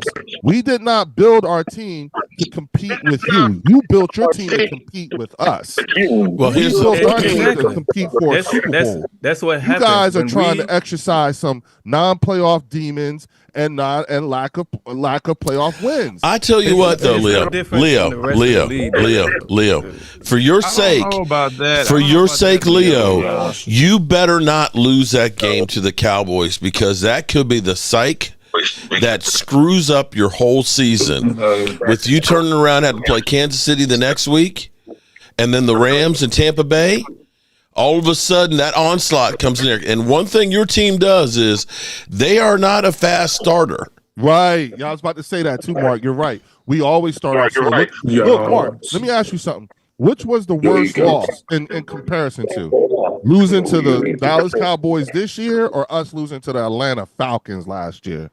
Because remember, you gave us hell. Remember that?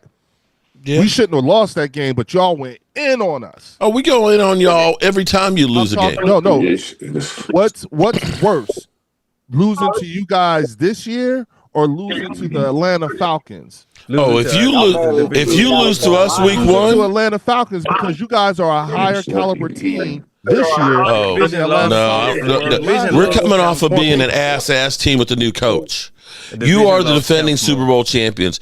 If you lose to the Dallas Cowboys, you will be trashed. Mark, I don't know. If we got trashed last year, look what happened. Okay, Leo. Leo, I don't know how many checks you just. Leo, I don't know how many checks you just were just in, but you better not bounce any one of them up. If one of them bounce, you better hide, because I'm gonna talk so much shit. I'm serious. You. Don't let us win, Thomas. Towards you. Is it more than last year? Bounce. Them checks better not bounce, dog. Is it more than last year? Not bounce. Yes, it would be more. Yes, more than last year? Yes. If you, Leo, hold it, Leo. If you lose this game, where it is literally $700-800 in the nosebleed seats, this may be the biggest regular season game in history. It's your Super Bowl party. It's the Dallas Cowboys that are coming off an ass season. Okay. If you lose that game, that's the biggest embarrassment out there. You better not lose that game. That is knowing that you've got 3 playoff teams ahead of you the next 3 weeks. We play 7 playoff teams this year. No, I think you play 10. 10, okay, yeah. You play 10 games against playoff teams because Washington is twice, of course. Right. Okay. Yeah, you're right. I just said this in the comments. The slop that Eagles are eating ain't the steak we're going to eat. So I don't know what he's talking about. Momo Thomas, don't let me come on and silence you, son. Eagles slapped 55 on you. 11-6. Relax. And you know what, Momo, Relax. you don't deserve to actually have. Listen, grown folks here talking. You even lost to Cooper Rush. Okay, your team lost to Cooper Rush, so I don't want to hear shit from you, Momo. You lost to Cooper Rush. Just sit down. Momo, you need to be on iodine status. I'm on my horse. I think you should sit down too, Leo, because 55 was last year. This is this year. This is a new year. It's a new year. Yeah, that's all he got to do. He just says at 55. Boy, you know, there used to be a Club 55 in DC, strip club. The Congratulations, Leo. Super Y'all Bowl won the Super champions Bowl. need to why sit down. Like That's y'all gonna win every game, every Super Bowl. I'm sure when he has that, when your coach has that first meeting, he's gonna say, "Last year is last year. This is the new year, fellas." This is not the copy and paste. You can't just copy and paste and the same thing that happened last year. Go ahead. No, you're right. You're absolutely right. But I am comforted by the fact that we're going to. Our defense has a system that they've seen for the second year in a row. We're not going through the same thing. Have you ever heard of this complacency? Your team is going to be overconfident going into that game.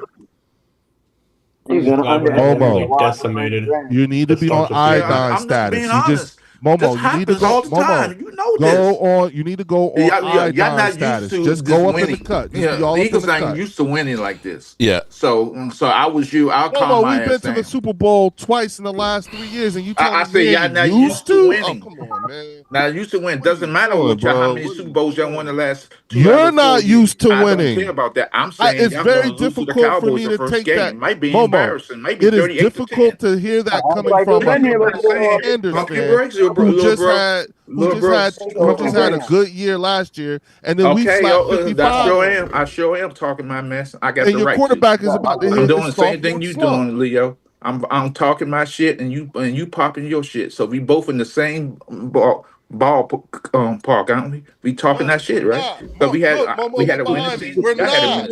We're not. Look behind me. We are not the same. No, actually, we are. Stop doing that. Stop doing that. Come on. Turn that head around. Make it an upside down smile, because you're gonna be frowning a lot this season. Momo, look behind me. That's what you're talking to. Revert back to Washington. It's gonna be fun. Momo, yeah, Momo. No, don't do that, please. Yep, don't, the Commanders rear their head every once in a while. Hey, Mark. Once every 10 years. I wouldn't talk neither, Mark. We got RG. Why are you talking, Mark? Why am I talking? Can we be friends? Why am I talking? It's my damn channel, mother humper. Right, I'll just add this little thing. Who was the last team in the division to go back-to-back in Super Bowls? Nobody. Cowboys. Yes, there was. The Cowboys. 1993. Yeah, Cowboys. Yeah, that was like 33 years ago. Okay, but who did we face? And y'all had 33 years and still ain't did it. Yeah, that's true. I'm just saying, like we're not the same. What are you doing? So wait a minute. Hold on. So wait a minute. Let me see if I got this straight. We won as many Super Bowls in 2 seasons that it took your team.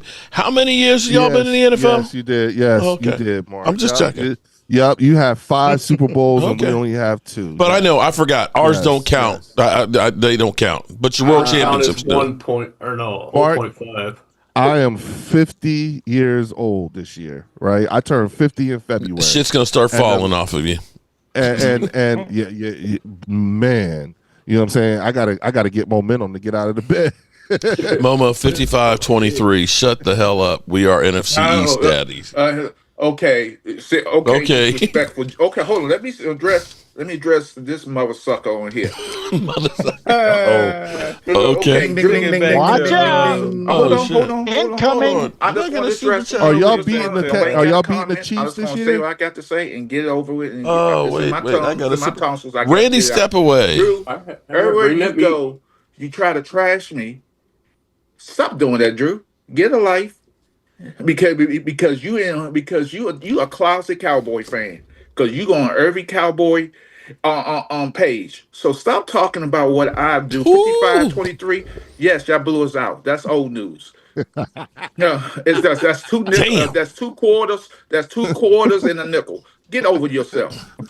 Momo, that happened. Shout out to Rodney Subway. I'm sorry I didn't see the chat over there on that one. Got you covered. Thank you. So it's and the season's gonna start in 3.5 months, 4 months, whatever this starts. 109 days, 1 hour, 38 minutes, and 10 seconds from now. There you go. I got the clock going right now for you guys. And when that clock strikes 0, it's not you, it's us. Okay, so Leo, let me ask you this then. Philadelphia and Dallas.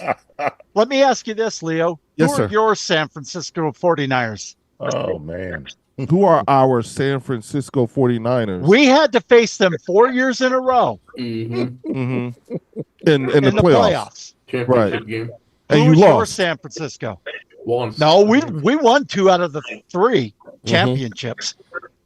Oh, wait a minute. You talking about Super Bowls? I'm talking about in the NFC. Conference I'm talking about the championship. NFC championship. Who is your San Francisco? Oh, there's not The one. Dallas Cowboys. No, I'm. Wait a minute. There The isn't Dallas one. Cowboys, because the last 5 years we have given you the hardest time of any team in the NFC. Yeah. There you go. The year y'all went to Outside the of the Super Bowl Rams. against Kansas City, we 40-burgered y'all. We 40-burgered y'all. No one else did. Yeah, that's true. Y'all cruised straight to the Super Bowl that year, and we laid it on y'all that year.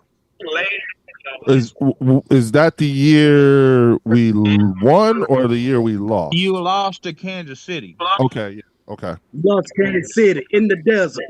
Okay. See, So that's what I'm getting to. This is We won it. We swept them. this And is not what talking I'm about getting Kansas to. City. I'm talking about in the NFC. The Cowboys are Yes. y'all's obstacle because we are in your division. So the answer is Dallas is our 49ers. Yeah, Because when y'all play the who do you 49ers, you face? kick the shit out of them. Well, Who do I you- saw an who interesting do you take. face? Cowboys are like the only 3 years team. in a row. When we are healthy, the Cowboys are the only team you are not kicking the shit out of in the NFC. That's true. And you have to admit that.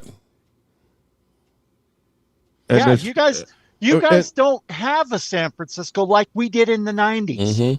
No. No one. I'm just saying, Leo, y'all run through every other NFC team besides the Cowboys. Actually, you have to think about how the 90s used to be, besides the Eagles being ass, was you also had a good Giants team and a good Commanders team. Both of those Not two to were mention the juggernauts. 49ers. Yeah. Bill Cosby, Because that's it what was I'm trying to literally You had the 3 years in a row where you had an NFC East team in the Super Bowl, except for Philly. Our division is going to be more competitive than people think. I think so. Yeah, it's too. going to be. I think Yeah, all don't the way forget- across the board. I think the Giants are going to be good. The left hands are going to be good. The Eagles I mean, are going to be good. and we're because gonna be Leo, good, I y'all think. killed the 49ers. Oh yeah, they Every put- team in the NFC you have literally just beat the crap out of. Yeah, but here's the thing. They put Mr. You know, the Rams Irrelevant. put up a damn good fight. They maybe could have Yes, won they that game did. against y'all. Yeah, they could have ruined our season, yes. But again, San Fran marched Mr. Irrelevant in front of a bunch of goons. That was not supposed Half to. the players was out, Leo. What the hell you talking about? They was hurt. Didn't we like I smack just the crap Momo, out I of just Mr. said that they put Irrelevant, dude? Mr. Irrelevant in front of a bunch of goons. They're not goons. What do you think in that season, the only team they were threatening Mark. I mean, Momo. They were getting ready to they were threatening to break the record for sacks. That was a goon squad. Yeah, and that season right there, Leo, I think the Cowboys were the only team that beat y'all soundly one game. Yeah, and it didn't, but we still went to the Super Bowl. I understand. What I'm trying to tell you is you're saying who's your 49ers? It's the Dallas Cowboys. Yeah, Troy told me that. Troy just said it. Yeah, from the 90s. Yeah, I get it. Okay. He's still no present day. Present day we give you proud. What are we doing? Present day we give you proud. Leo, you ain't gonna sweep us this year. It ain't gonna happen. Okay. Hey, we'll find out week 1 and week 12. And to you and just so you know, I'm gonna say it back to you so that you guys will feel like I did hear what you're saying. And what you're telling me is that we better not lose week 1 against the Dallas Cowboys, because if we do, you know what I'm saying, then we're not going to hear the end of it until we have another chance, which is week 12, right? Well, no, the way everybody is going through, there's no chance in hell that the Cowboys can win, because I'm hearing people say, well, they could start out 1-3. And just basically look past the Cowboys and say you could lose to Kansas City, the Rams, and Tampa Bay. Come on, Mark. Listen, I get it. I hear y'all, but Mark, listen, they're lifting the Super Bowl thing that day in Philadelphia, and it's y'all at the link. Like the Giants were lifting the trophy in New York, and the Cowboys were there too. Say that again? Leo, I would like the Giants were lifting the trophy in New York, and the Cowboys. I was there. I was there, Leo. You are literally acting like the Cowboys haven't beaten y'all lately. No. I am acting. No. I am acting like I will, Jimbo. The first game is the home opener. We're raising our Super Bowl banners to the rafters, and we got to play y'all. You like you I don't know if you guys really understand the magnitude of what's about to happen. You know what I'm saying? I would not be surprised. I would not be surprised if y'all won. I would also not be surprised if the Cowboys went in there and beat the shit out of y'all. Exactly. Me too. Okay, Leo, I would say this. You and Mark witnessed with your own. Actually, shout out to Hingsburg. In any championship year, when the team comes back and they got the championship banner, they normally lose that game. Now, let me put another one out here for you, because September 4th, shout out to Hellsberg, who reminded me of this. That's Dak Prescott's mother's birthday. Mine too. That's Dak Prescott's mother's birthday. Hey, listen, you talk about motivating. Whatever motivation y'all need, y'all going to get all the motivation y'all going to need, because you're going to need it. Yeah, you're definitely Mark, and you know it. You saw that defense with your own eyes. That was last year's, bro. I saw San Francisco's the year before go all the way to the Super Bowl and crash and burn. Go to that game. You were at the we went into with Cooper Rush, and you saw with Cooper Rush did to you. With Cooper Rush. Okay, Leo, the Cowboys and Eagles are used to playing against each other. I don't think the players are much worried about playing in the division. I don't think so either, bro. I mean, first of all, I think our division is. I think we're going to beat up on each other.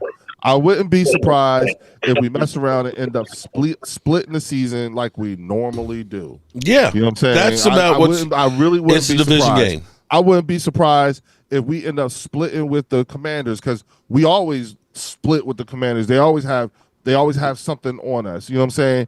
You know, the Commanders are like.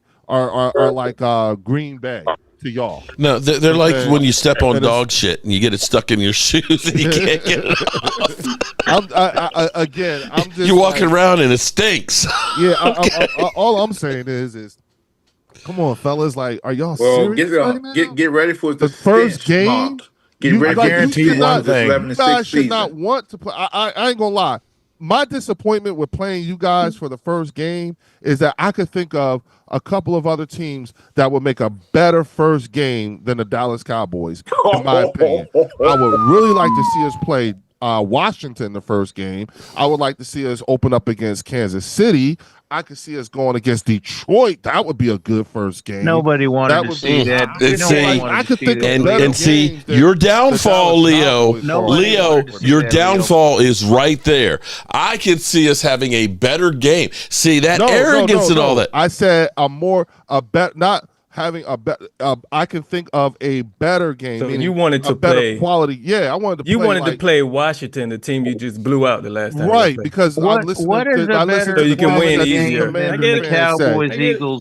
Reginald Johnson, Cooper Rush does not beat the Eagles, bro. Play Detroit. Okay, let's be clear here. The what ifs. Cooper Rush has not beaten the Eagles. Cooper Rush's games against the Eagles. I don't look, bro. He threw 3 interceptions in his first start with 1 TD. Look, the second time he started, film I seen on Dak Prescott was no TDs, no interceptions. So don't come in here and talk some stupid shit and make up lies. Cooper Rush literally has been ass against the Eagles. 2 TD passes and 5 interceptions in 3 games that were 3 losses. So what crack are you smoking, bro? What crack are you smoking? You talking to me? No, so this guy here, he's like, you act like Cooper Rush ain't beat us before. Bro. Yeah, you the only Philadelphia Eagle fan on this panel. Yeah, we talking to your crack smoking ass. Oh, crack smoking. Okay. This is where I jump off the train because y'all start sounding like a bunch of dun-dun-dun-duns. Dun-dun-dun-dun to you. Dun-dun-dun-dun. Dun-dun-dun-dun. Right now, all I'm saying is that I just think that it would have been to Derek, and I was trying to make this point with Derek, is just that based off of all of the what ifs from last year, I just thought Kansas City, even Washington or Detroit would have been a better game for me. You know what I'm saying? Not putting anything against, not saying anything against the Cowboys. It's just that like we always play y'all. You know what I'm saying? Like okay, well you always play Washington. So the Cowboys have had for all the teams in our division, I believe the Cowboys have had more success against you. That's a better measuring stick. But my reasoning for Washington was because of all the things that I hear Washington Commander fans saying about Jaden Daniels and the fact that we just played them in the NFC Championship game. My reasoning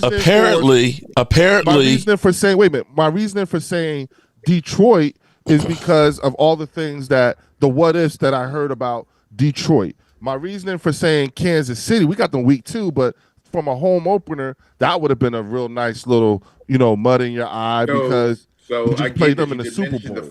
Okay.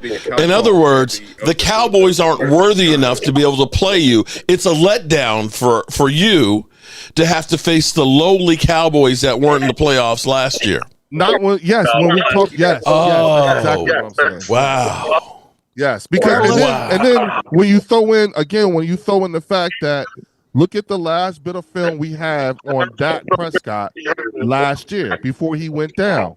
It wasn't like he was burnt. It's not like he was tearing up the league when he went out. I mean, damn, he was having a shitty year before he even got hurt.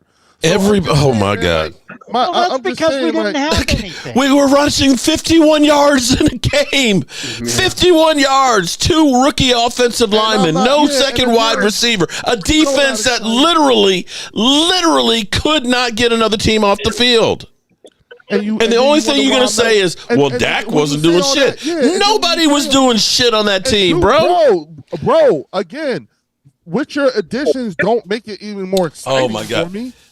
Oh, I think it will. If a team, okay, you know what? If a team signed not to mention, we've got 3 good players coming off of injury this year. I will say this, Leo. If Dak does play I will say this: with all the additions we've had, if Dak plays suspect the first 6-7 games, then I'm gonna have to agree with you, Leo. I'm gonna have to agree with you. And he's falling off. Walker. Especially with the 2 wide receivers we got. If Dak is playing suspect in 7 weeks into the season, we got problems. We got big problems. Walker. I'm just saying, I would have been more excited for the first game with us lifting the banners in the rafters, playing those other teams than the Dallas Cowboys. Now, don't get me wrong. I do take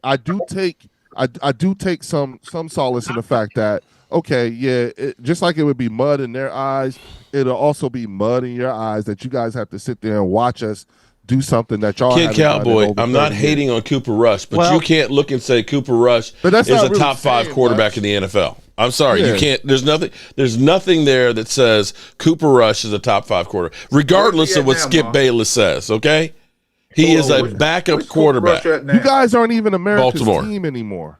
Nobody cares about you. Apparently somebody does, because this already. When was the last time you saw upper level standing room only seats for $500 at your stadium? The last time we won the Super Bowl, the first game when we won the Super Bowl. I don't think so. Bro, this is going to be the biggest non-Super Bowl game watched ever. Mark, who has more primetime games? Mark, I'm sorry. It's Dallas Cowboys. It's not. Dallas got more primetime. And here's where see. You know what? I'm going to put it out here. As excited. I'm going to give you conspiracy theory. Apparently, the NFL doesn't think the Cowboys are going to be as bad as they were last year. You know why? We saw how bad the Cowboys were as far as a draw last year. After we lost to you, there was talk of taking Cowboys out of prime time. If your team is thinking that they're going to be that bad this year, why would you put them on 4 Thursday night games? Why would you end up having them having the most primetime games in the NFL? And I'm going to be honest with you. I don't want to say this, but I'm going to say this. I feel like this is actually going to be a Cowboys year. And I don't want to say that I think that Jerry Jones is short on time, but I'm seeing the Cowboys make moves that they don't normally do. Mark, and I think that's great for you guys. And if that's what you want to concentrate on, and if the number of primetime games is that important to you, that's fine. No. You missed the point. Listen to what I'm saying. If you're the NFL and you think that the Dallas Cowboys are going to get blown out each one of these games, then why the hell are you putting them out there? Because the fan base. The fan base checked out, bro. Hey, Mark. The fan base checked out. Literally, my views from December last year versus the year before were cut in half. Cowboy fans weren't going to those games. So Cowboy fans were like, F this team, I'm done. I'm surprised, Leo, why, as much as you are. Why would the NFL put them on there if they think the Cowboys are going to be that bad? We got the many games as we have. I'm shocked about that. On primetime, I'm thinking to myself, what the hell? Because we were garbage last year. No, because you know what that's about? That's about what, man? The NFL I'm like this. And the powers that be. They love the Cowboys, no matter they have an old 16. They didn't last year, they bro. Will always have the Cowboys have more games primetime in condemning Kansas City. They will have. They will definitely have Kansas City. Shouldn't have all these primetime games. The number of primetime games sounds like America's team to me, but y'all. Okay, you know what? And Kansas City must be America's. You guys are American. They get just as many. If the primetime Kansas City is measuring stick, that's fine. I'm more worried about Super Bowl. You guys can concentrate on the prime time. I'm more worried about getting to the Super Bowl. I want people to think we're going to suck. I really do. I don't want people. I don't want to go in there as to being the favorites. I want us to be the team that everyone thinks are going to get their heads kicked in. That's what I want. And here's the thing, because hopefully that'll fire up the players. I'll say this. Y'all better do good on those 7 or 8 or whatever primetime games, because if you don't, you'll be getting. You're gonna get trashed. America will be watching y'all. We'll get roasted. Asses whooped. I'm sure Stephen A's already got his speech prepared, ready to go. Yep. He does. So all those guys are already practicing what they're. Yeah. So that's a double-edged sword. You got to always look at both sides of that take. Like, okay, you guys got. Ask you a question. Do you think Kansas City should get more primetime games than the Eagles? When? I don't know. It's not. It doesn't matter to me. Honestly. I mean, I'm just saying they got a hell of a lot of prime time. They did. I don't think they made their team better. TV is a business, though. Considering the way it is, the TV AFC is a teams being business. CBS most of the time and Fox. They're two-time defending Super Bowl. They're two-time Super Bowl champions. Doesn't Just matter went to the Super Bowl for the if your third team time. ain't got better. The TV is a business. They're not about, that team was great last year, let's put them up. No, it's about who's going to get the higher ratings so I can sell the most for ads. And again, you want to. And again, that's fine. That's all fine. I'm not concerned with that. I don't really like the number of primetime games. I could care less. All I care about is health, getting to the playoffs, and winning. That's it. You know what I'm saying? Those are my main things. I just said that I'm not as excited to play you guys game one as you guys are. I tell you what, Leo. Okay, here I want to give. This is Jobu Sports. This is just a thought that I have that nobody has actually talked about here. So I want you to think about this. Now, listen to what the Cowboys have. Now we could lose the first game to you. That's not. I mean, that wouldn't be a surprise. It is on your turf. You are the Super Bowl defending champions. We got a new coach and stuff, right? We of course got to play you. Then we play the Giants. We play the Bears. We play the Packers, okay? I think the Cowboys should be able to go at least 2-2, right? You got the Jets. You got the Panthers. Then you've got Washington, which a team that Cooper Rush did beat last year. And then you go to Denver, where it's not going to be really, really cold. You got the Cardinals. You got the bye week. And then you got the Raiders. Hold on for a second. How many of those games, other than the Eagles, do you look at and say they're just brutal? Right? You talking about on our schedule, right? No, that's the Cowboys. That's the first. We play you. Let me go back. Let me do it again. We play you, then we follow up with the Giants and the Bears. Green Bay will be really tough, but then we have the Jets. We got the Panthers. Then we have Washington, which, that's a tough game. We got the Broncos, the Cardinals, our bye week. Hold on. Wait. The bye week, the Raiders, and then the Eagles. The Eagles, before they play the Cowboys, let's go through what you got to go through. You talk about before week 12. Before week 12. Okay, right. You got to play us. Brutal. Then you got to get beat down by the Chiefs. You got to play the Rams, the Buccaneers, Denver. Then you get a bye week with the Giants. But then you got to turn around against the Vikings, the Giants, the Packers, the Lions, and then you got to travel to Dallas. You guys might be beat the hell up by the time you come back around to Dallas. Take another look at that schedule too, Mark. What's that? All right. Look at how many of those games are we going to be coming off of mini buys. Mini buys? Okay. Mm-hmm. So that don't mean nothing. Okay, but what I'm saying is you're playing Murderer's Row to start out. You're going to get you're playing the Lions before you play the Cowboys. We are coming off a bye week playing the Raiders and then playing you. That's a little bit of and that's an advantage for the Cowboys right there. Yeah. We're not getting beat the hell up. Now, from that point on, it's hell for the Cowboys. Now, answer me this, and this is for all of y'all. Would you at least would you agree that it would be a very Cowboy-like thing to fuck that up? Oh, I mean, anything could happen.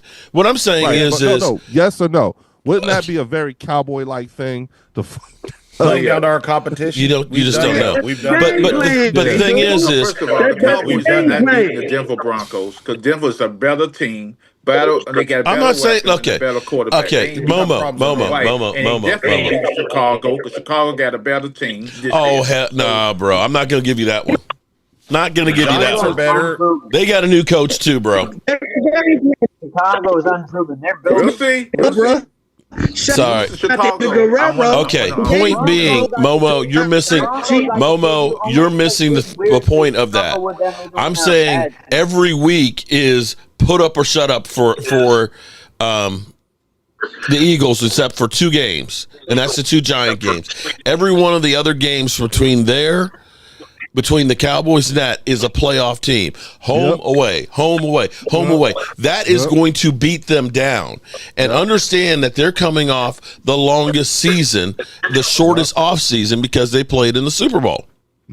So what I'm saying is, by the time they get to us, they may be half worn out. We got a bye week, the Raiders and then the Eagles.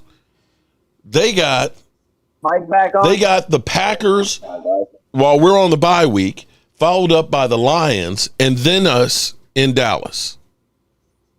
If you don't look at that and say that's not harder than us having a bye week and then the Raiders, bro, I'm sorry. I look at that and say, if you can figure out a way to win that one, you're playing with house money.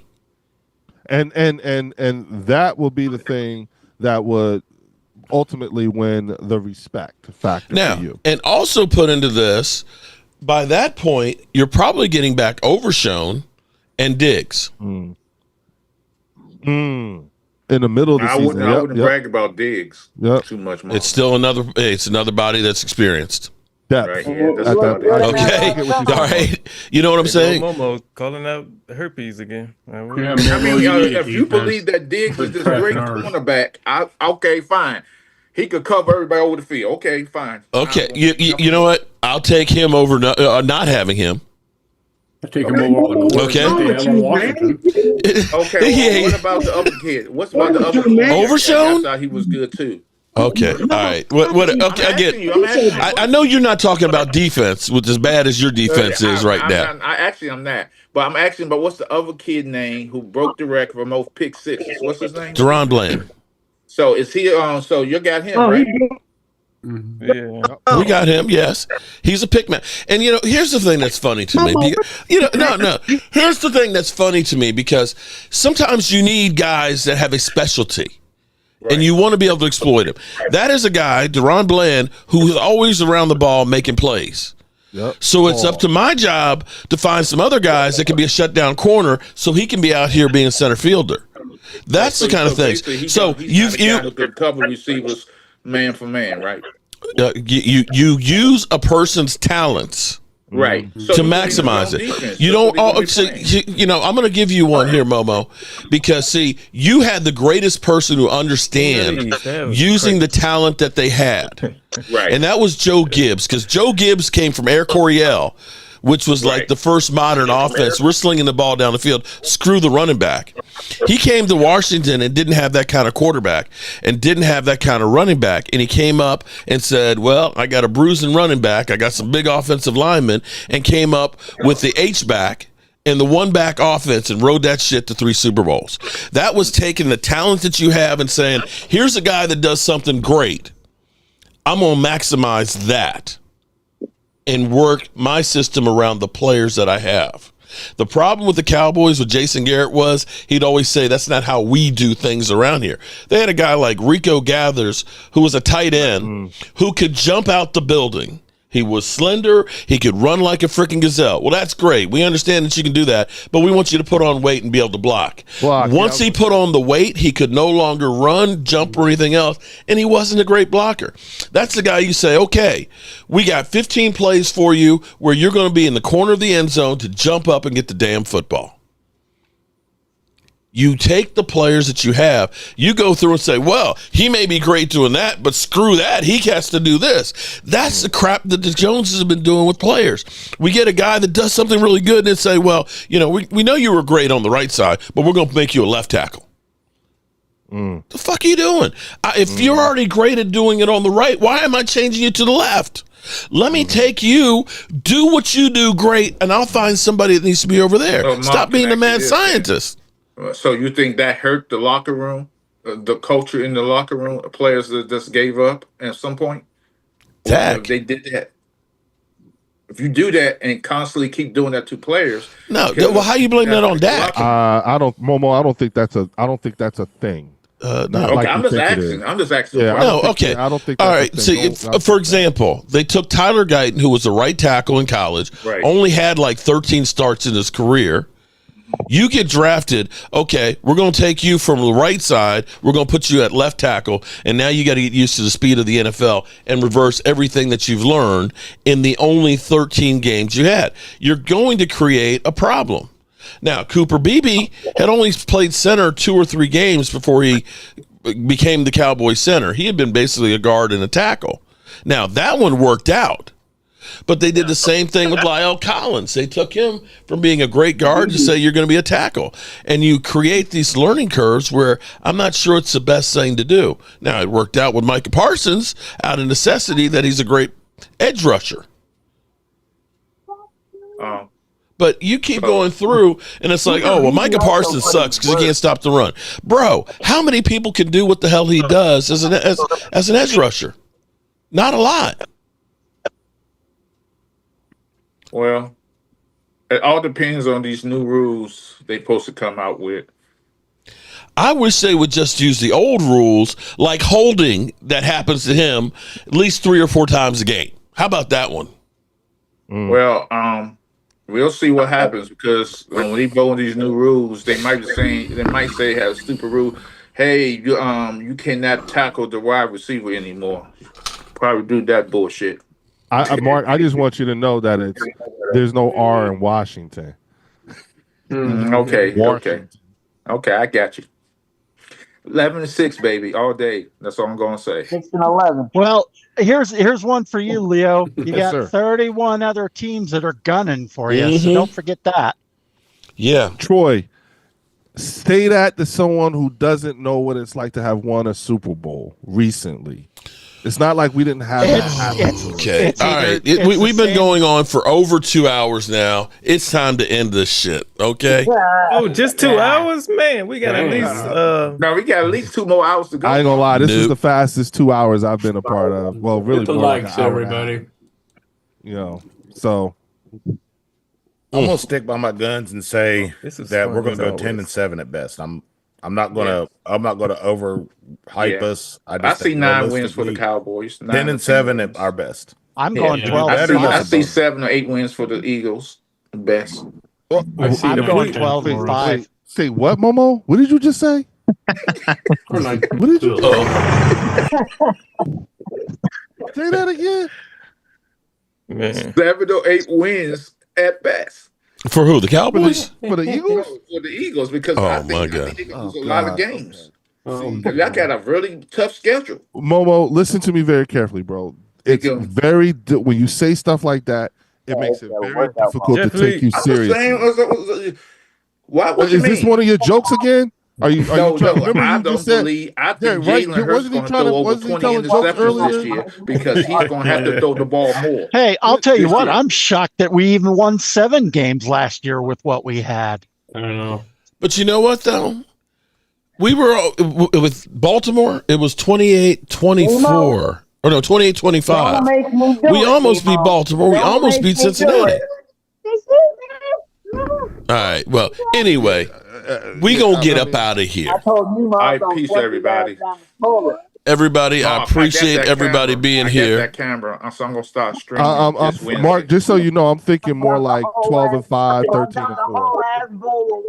12-5, 13-4. With all that. I don't know. Yeah. All right, we getting out of here, everybody. Hold on, we're turning out the lights on Leo now. Don't forget, Mark, those playoff games are just as concerning as playing us. And remember what we did to Kansas City. That was last year. This is this year. That was 4 months ago.